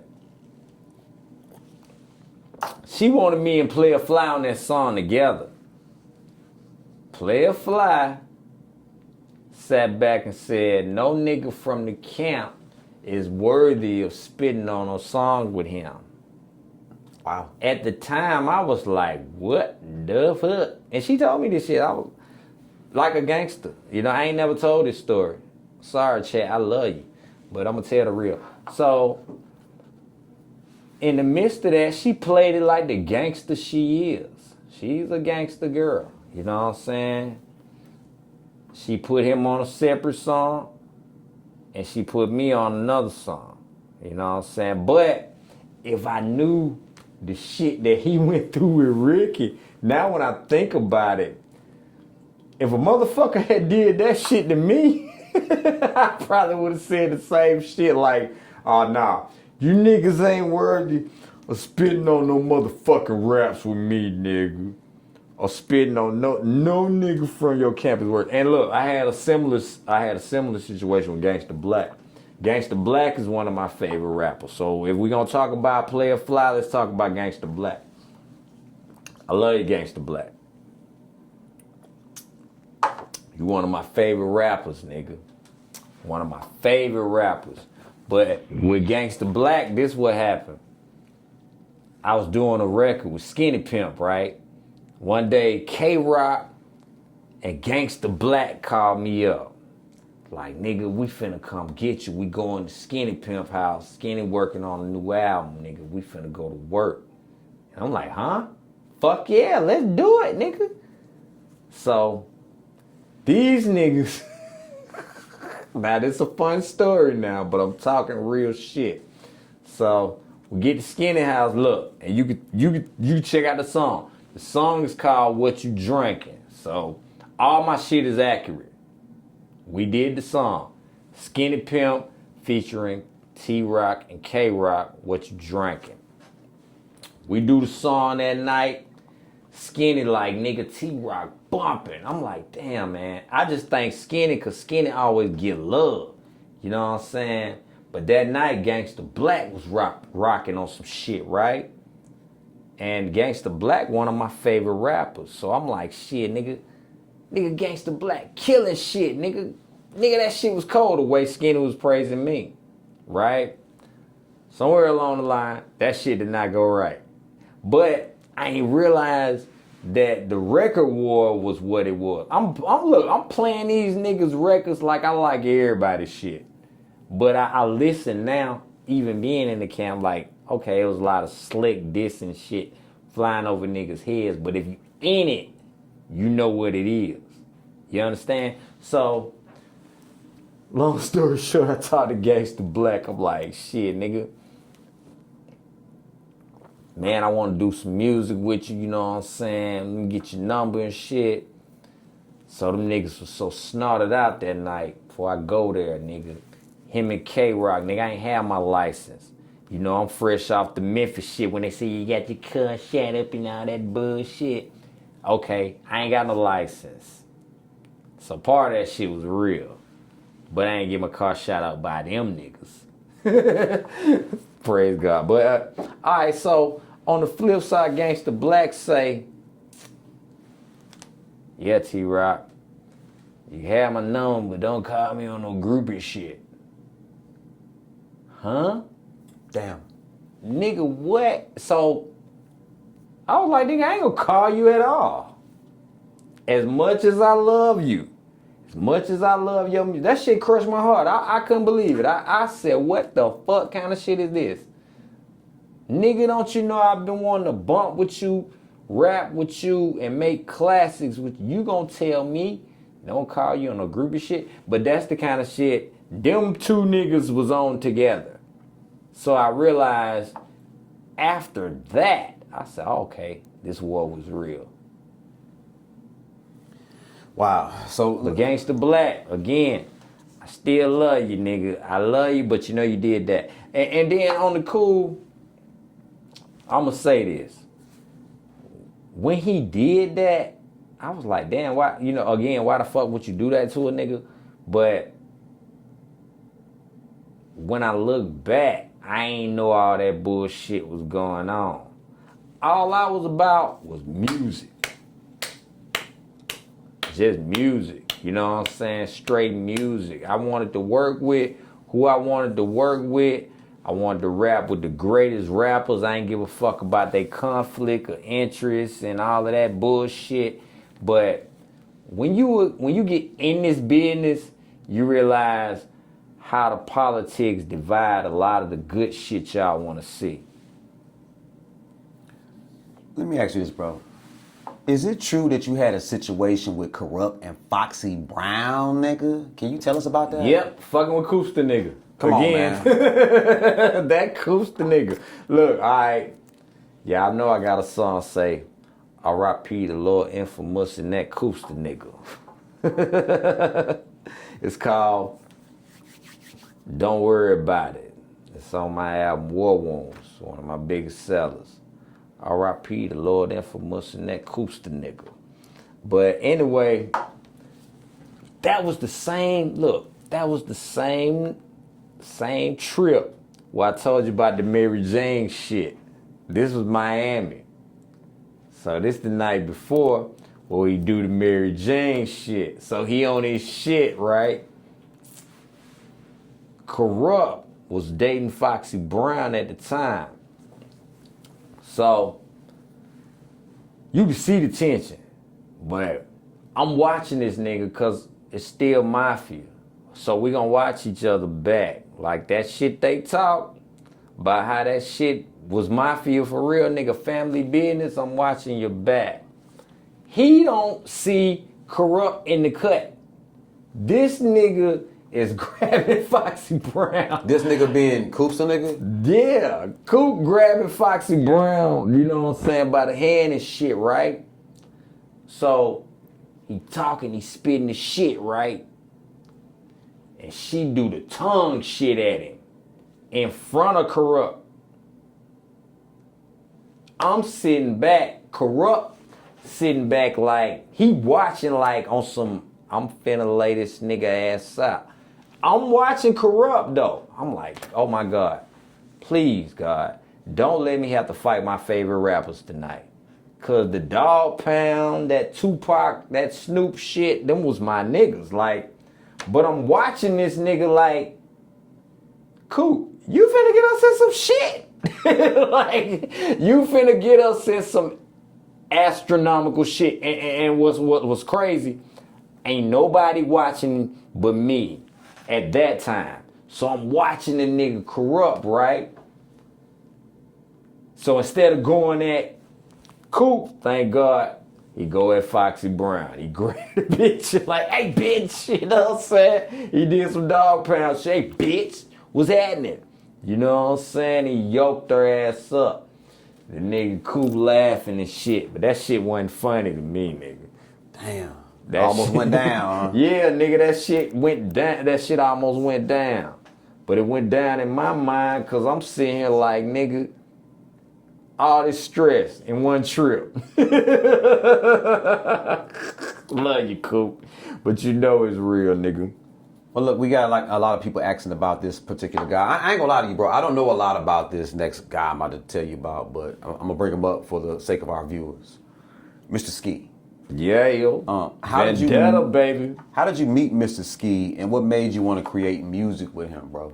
Vendetta. Y'all know our Vendetta series. For all the fans who know about the T-Rock catalog, you know it's 3 Vendetta albums, and we got one called The Elite. So it's 4 T-Rock and Mr. Ski albums.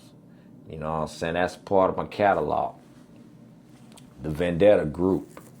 But for those who don't know about Mr. Ski was signed with Suave. He was with Suave House. 8Ball and MJG Suave House.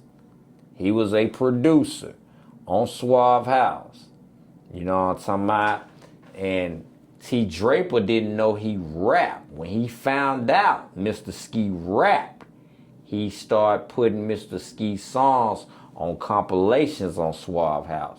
So before there was a T-Rock and Mr. Ski, check his history.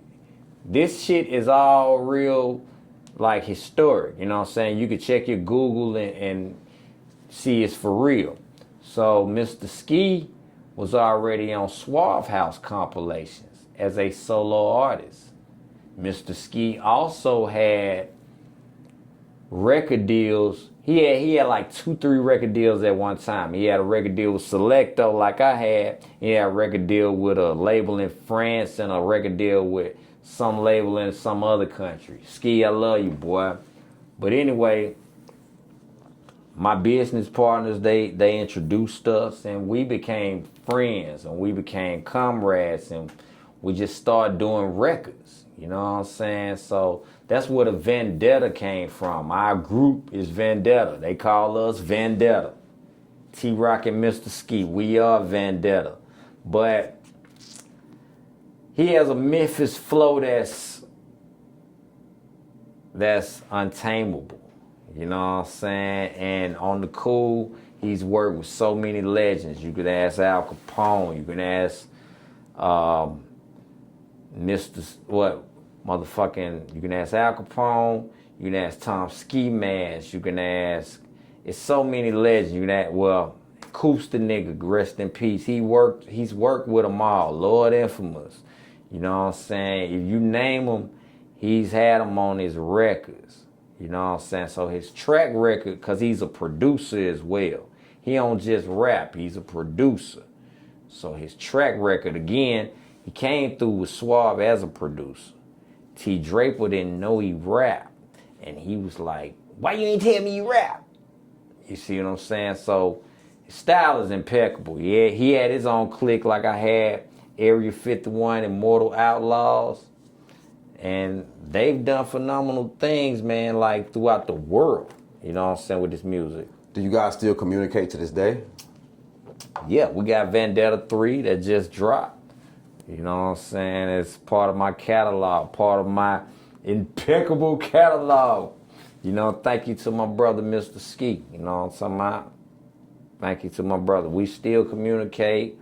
We working on new music. You know what I'm saying? We finna drop some new shit in the future, too. People also want to know, man, are there any unreleased K-Rock songs that you may have in the vault? No. I don't have any. I don't have any K-Rock songs. What you got the Play No Games soundtrack. Me and K-Rock did a song, Play No Games remix. You know what I'm saying? So you could check that. That was the last song we did together. Play No Games remix. You could type that in. Play No Games remix. What was Secret Service, bro? People keep asking me, ask about Secret Service, Secret Service. Hell, I don't know. Shit. That was my label. That was my death row. That was my death row I was set up to own. Say if Tupac felt like he was meant to own death row. That was my death row. I ain't gonna say I was meant to own it, but I was meant to own part of it. But that's my cousin's label. You know what I'm saying? And we still in business. I'll be honest. Secret Service is now part of Rock Solid Music. For those who don't know, Rock Solid Music, we have a deal with Virgin Music / Universal Music Group, straight distribution deal. So Secret Service, all their music comes through Rock Solid. So we ain't here to throw no shade on Secret Service, but that was the label.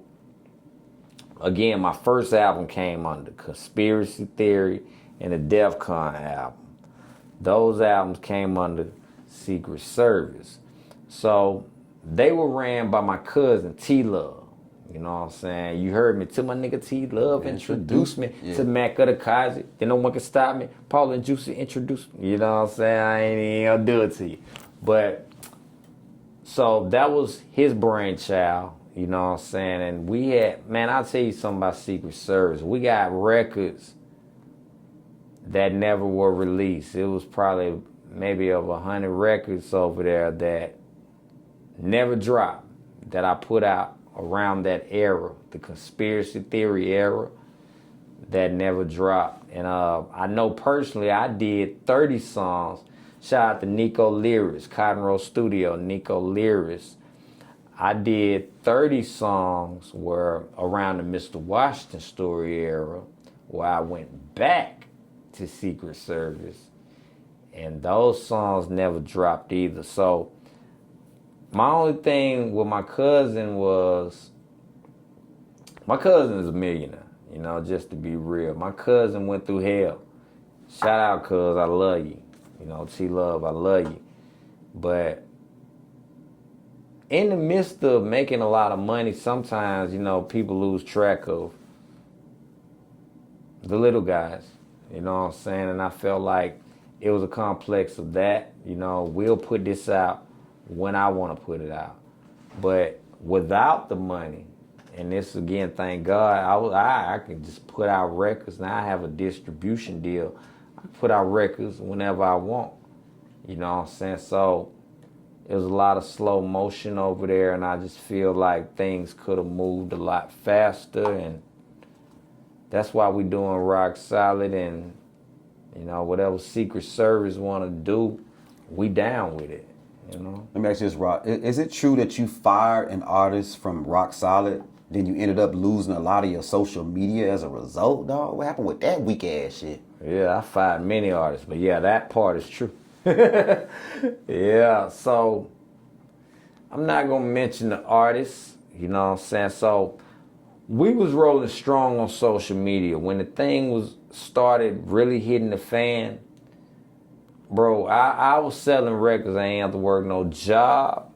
You know, all I did was features, sold records, and the streams were consistent because my Facebook, I could literally take my fans and track them to where they need to go to sell the records. because the algorithm was there. So I fell out with a particular producer. I fucked this bitch. Damn, come on, Rob. I ain't gonna lie, yeah, I fucked this bitch. Come on, man. But this why I fucked this bitch.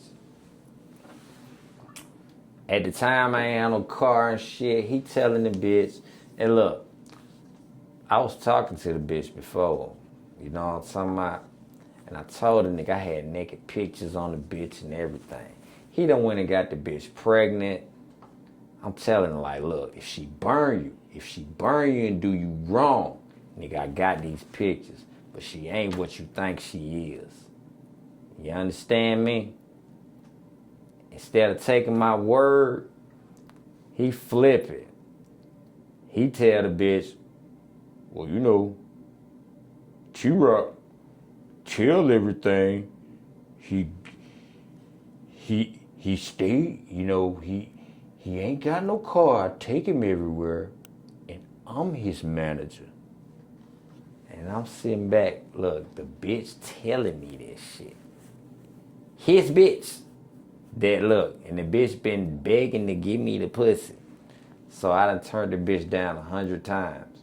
When she told me that, I knew she wasn't lying, cause that's information that two real niggas have. You understand? Like, so it's like your co-CEO telling this bitch dumb shit to stun on you. So you know what? She had been begging to give me that pussy, and I was single as fuck. You know what I'm talking about? Just a nigga taking kids getting money, nigga. So, I fucked that bitch. Damn, Rob. I fucked that bitch like she was my bitch, and she fell in love when it told a nigga. Broke his heart. Damn. Well, I walk and talk this player shit. I ain't playing with you niggas about that. Now, have you spoken to him since then? Yeah, he still heard about it. Ah, come on, man. He know he heard about it, and he think every rap about him when I don't even think about him. You know what I'm talking about? And that's just real. But I will say this.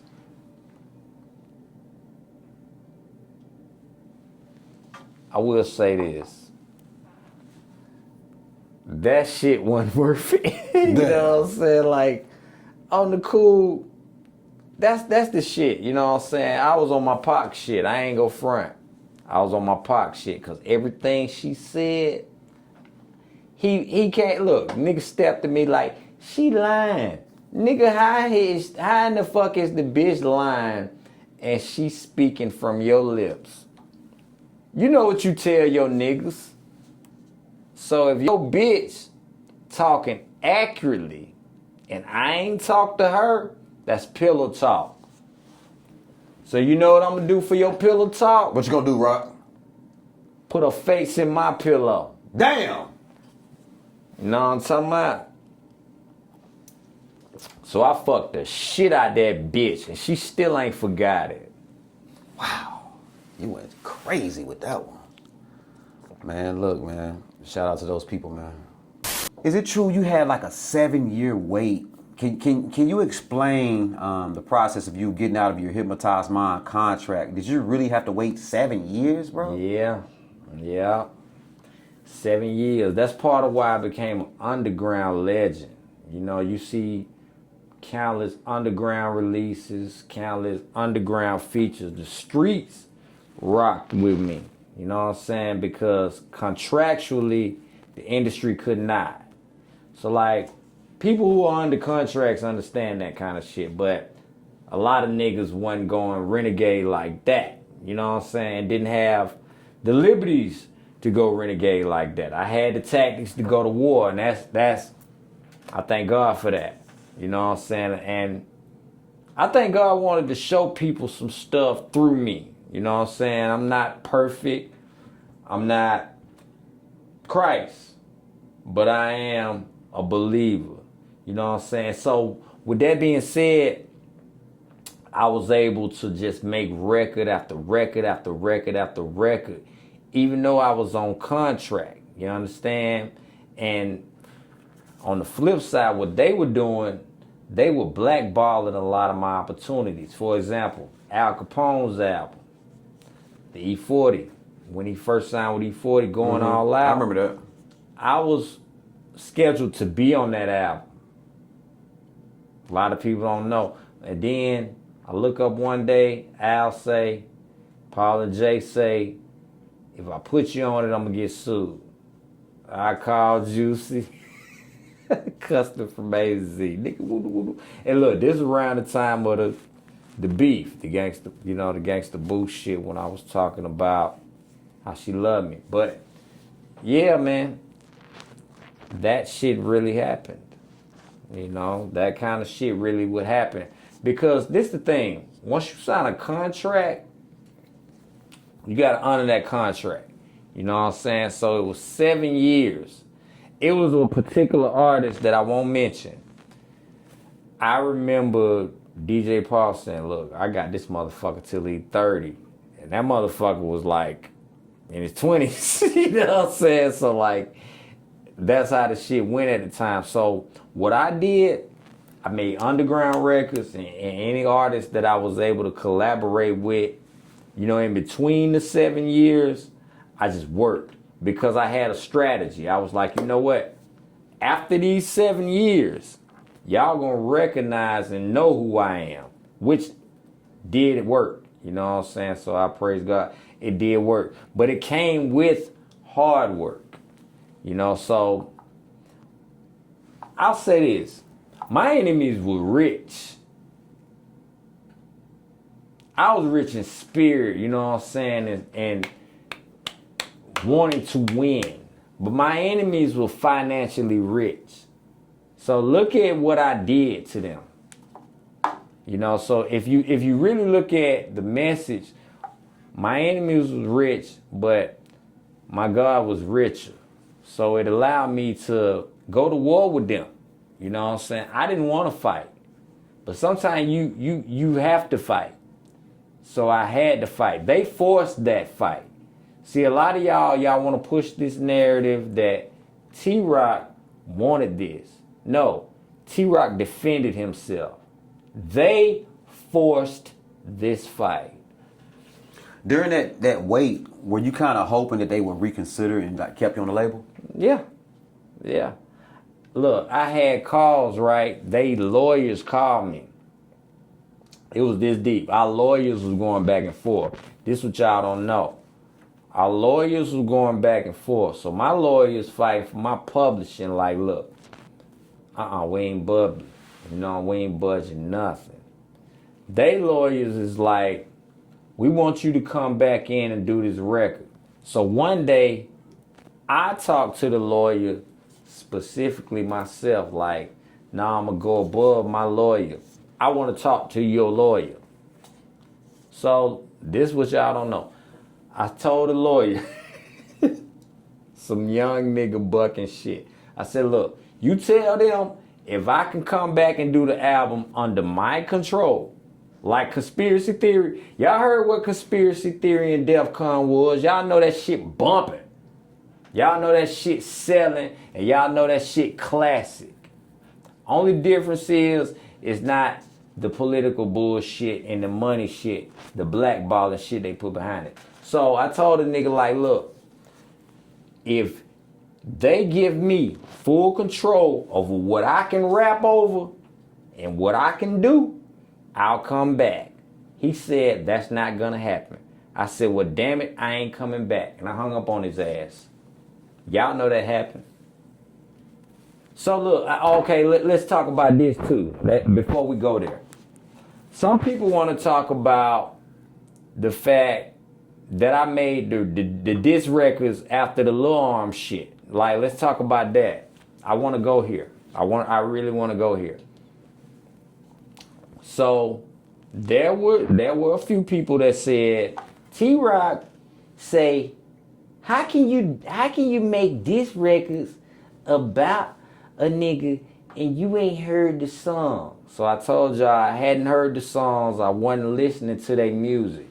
So what you have is gossipers. You have people that tell you shit. You see what I'm saying? So once they told me what was going on, that's when I did the records. Matter of fact, Mafi, I think you was the first one that let me hear Break the Law. I'll let you hear the one about the collarbone. Yeah, song. the collarbone shit. That's what I'm talking about. So I hadn't heard the shit for years. That's how the shit works. So yeah, I did my song after I heard the bullshit because you dodge bullshit. If a motherfucker dissing you, all right, say somebody want to kill you, and you hear about it every day. Well, they ain't killed you yet. They still want to kill you. Musically, that can work like that psychologically. So I quit listening to 3 6 Mafia shit. But all y'all still listen to this shit, and y'all don't want to believe that a nigga can go there and tune that bullshit out. I don't think people care. I don't think they care. No. Secondly, let me go here. You want to talk about a collarbone? Let's go here. Look at my collar. Your microphone's off. I want to go here. Look at my collar. Do your math on some logical shit. Do you think 3 6 Mafia has, can you hear me? You good. Do you think 3 6 Mafia has X-rated vision to where we broke his collar? Oh shit! Boop, boop, boop, boop, boop. His collar's broken. You niggas is thinking too comic book like. It wasn't no motherfucking medical shit. You see what I'm saying? I'm sitting here standing, showing you. You know what I'm talking about? Now, for a nigga to say I whooped the nigga ass is one thing, but for a nigga to sit here and give psychological injuries and say, oh, I broke his collar. Nigga, that's to make you niggas nostalgic and feel good. But Rock, the lie's more entertaining than the truth. That's the world we live in. Right. That's the point I'm making. But I'm gonna give you the truth today. So use your brain. Use your brain, motherfucker. How could a nigga break a nigga? This is my collar. Okay? Your collar ain't down here. This is my collar. So if a nigga break a nigga collar, you gonna see it. You see what I'm saying? And to really be like, we broke it. Nigga, you gotta be a doctor. And I ain't go to no doctor. I went home. And look, let me tell you this. That's how good God is. I survived the mob. A little nigga like me, I survived the mob mobbing on me. So that was the grace of God. But so after I heard the little stupid ass songs, I went back and I was like, you know what? At that time in life, I was kicking so many features. I had did over 100 features that year, nigga. I don't give a fuck. Nigga, my collar never broke. I was the one to pop it off. So I went ahead and went there. But then if you listen to the last parts of the record, I told them niggas, nigga, shit done changed, nigga. I get paid to tear the club up. And I told them niggas, nigga, when I see you, I'ma set it out and roll the bud up. Shit done changed, nigga. I get paid to tear the club up. I'm still giving you homage. I'm still giving you props. But you lying. And that lie gonna stop today. And you niggas who really think that really happened, y'all niggas need to pipe down and get some real logic on the shit. Put some real logic on your brain. Now, take your superhero shit off about your little characters. I know these niggas is your favorite rappers, but get realistic. Because what I tell you is the truth. And it's the truth that you don't want to believe, but your ass is going to receive. How did you find out that you was finally released? How'd you get the news? I had to do the math on my contract. I knew I had 7 years. I knew my contract. I ain't get no memo. I just played the game all the way. I believed in my style. I featured with who I could feature with, who would pay me, who would believe in me and work their record the way they could. And I worked my records. I did underground records. And I was waiting on them niggas to pull a move, sue me. If you gonna move, nigga, sue me. That's how I moved for 7 years. So after those 7 years, that was when I was able to spark. See, a lot of niggas don't give me that credit. So for 7 years, you gotta look and realize I had to be underground. You know what I'm saying? But that's what contracts do. You know, MJG got a joint where he say, what he say, he was 17, 15, 16 when he signed his first contract. 17 to 18 when he signed his worst contract. And that shit is real. So look, let's talk about this. Nigga, the NWA movie. When I signed my contract, that's what that shit was like for real in real life. Y'all watch Straight Outta Compton? When Ice Cube signed his contract, that's how they signed me, because I had 2 contracts. I signed my first contract when I was 17. Them niggas got me to New York City. I was living in Memphis. They got me all the way to New York, right? We had just finished Hypnotized Camp Posse. Them niggas love New York. T-Rock come to the room. Got a check for $4,000, right? So next thing you know, pull out a contract. It's the same contract you signed that your mama signed, but you grown now, you can sign it yourself. What kind of shit is that to say to a young nigga? So it's 1 year later. Nah, this the manipulation that goes on. So when I saw the NWA movie, I said, nigga, this shit is my real life. This shit happened to me in real life, but only difference is, okay, you got $4,000, and I'm thinking to myself, that 4 G's you should be giving me regardless whether I sign this motherfucker or not. Because Hypnotized Camp Posse is done. Am I lying? The motherfucker shit is done. You should give me that $4,000 whether I sign or not. So you say, you in New York. Way from Memphis and way from Atlanta. By yourself, 18 years old. And the words was, you grown now. You don't need your mama to co-sign you. So they give me the $4,000 for Hypnotized Camp Posse, but I don't get nothing for signing. But you niggas brag on these niggas being check writers. Y'all just think this shit is so nostalgic and so magical. But I'm gonna tell you the real. And this ain't to break nobody down, but y'all need to know both sides of the story. You know what I'm saying? So the difference between Ice Cube shit and mine, which is reality, nigga, I signed because if I don't, I may not make it back home. I'm living in Memphis. I'm from Atlanta. I'm in New York.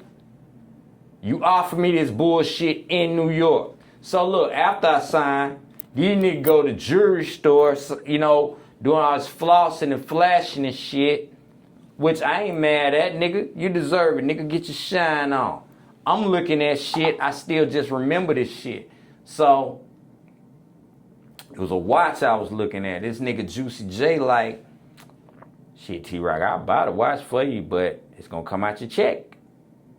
And I told that nigga I ain't buying shit in New York. And I ain't spend no motherfucking money in New York. And I waited to get my check when I got back home. Let's get this story before we slide about this thing. A lot of people's asking me to tell you about this, bro. You did a song with Too Short, man, Undercover Freaks, man. How did that song even come about, man? Because now you rapping with super duper legends now, bro. Man, super dope, super dope. So check it out. What a lot of people don't know, that song was supposed to be on my album.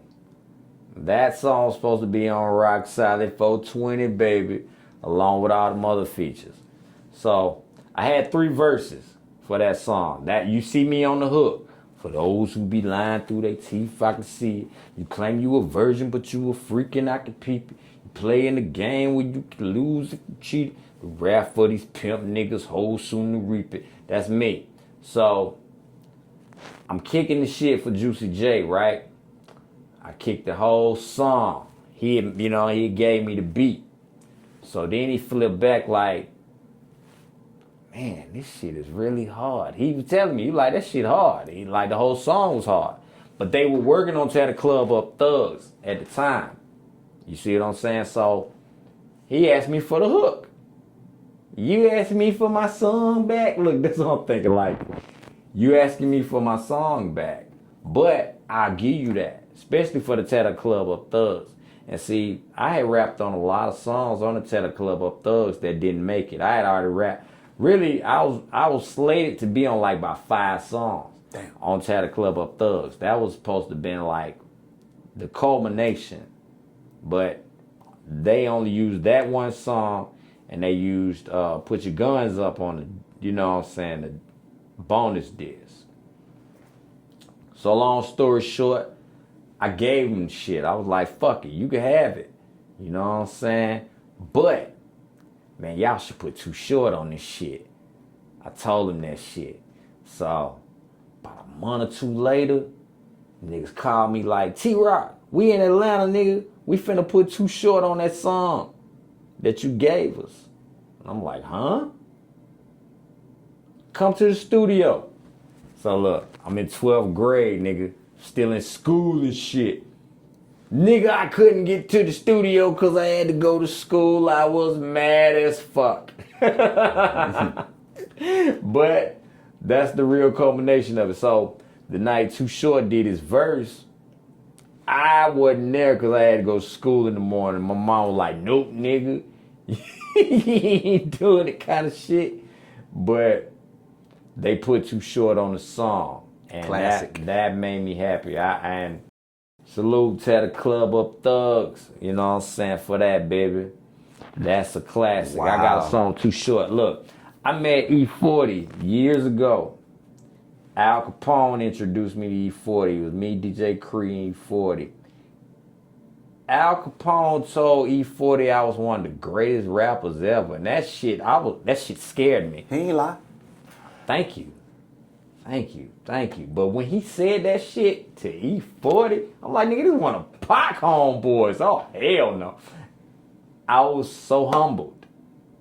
I've never been humbled like that in my life. But I'm saying this to say I told that nigga E40, nigga, you a legend. You know what he told me? He said, I ain't a legend, nigga. Too Short a legend. Damn. Basically tell you got one. That nigga told me Too Short a legend. Man, T-Rock, man, I don't know what to say, bro. All I can say is, man, thank you for coming back in for part 2 of the Mafi channel. I guess you could say you a regular now, bro. You know it. I really appreciate that, man. Hey, anything you want to say to your fans or viewers, anything before we get up out this junk, dog? Man, check out my new music. You know what I'm saying? Check out the YouTube. Go to T-Rock. Just subscribe to the YouTube. Subscribe to the Instagram. T-Rock 42051. And man, the new albums, Bolo 1, Bolo 2. Fire. That Bolo 2, that's what I heard before we came in, right? Yeah. Crack. That's coming out tomorrow. So look, by the time y'all hear this shit, it's gonna all be out. It ain't even out yet. I let my partner hear. So check out the new records. You know, I thank y'all for the platforms, man. I just pray God bless all you and all you touch. Because if not for you, God wouldn't have blessed all I touch. You know what I'm saying? Through your support, God was, you know, he was blessing me, keeping me. Your listens. You know what I'm saying? Every time you speak my name, you know what I'm saying? Every time you buy a record, every time you download, you know what I'm saying? It mean more than you know. You know what I'm saying? Every time you share, you know what I'm saying? So thank y'all. I love you, man. Big love. Definitely appreciate y'all. To all the viewers, I hope I asked all the questions that y'all wanted. If not, drop it in the comments. We'll see Rock on part 3. You know it. Hey man, you have now been tuned into the Mafi channel. Make sure y'all holler at your boy, nigga.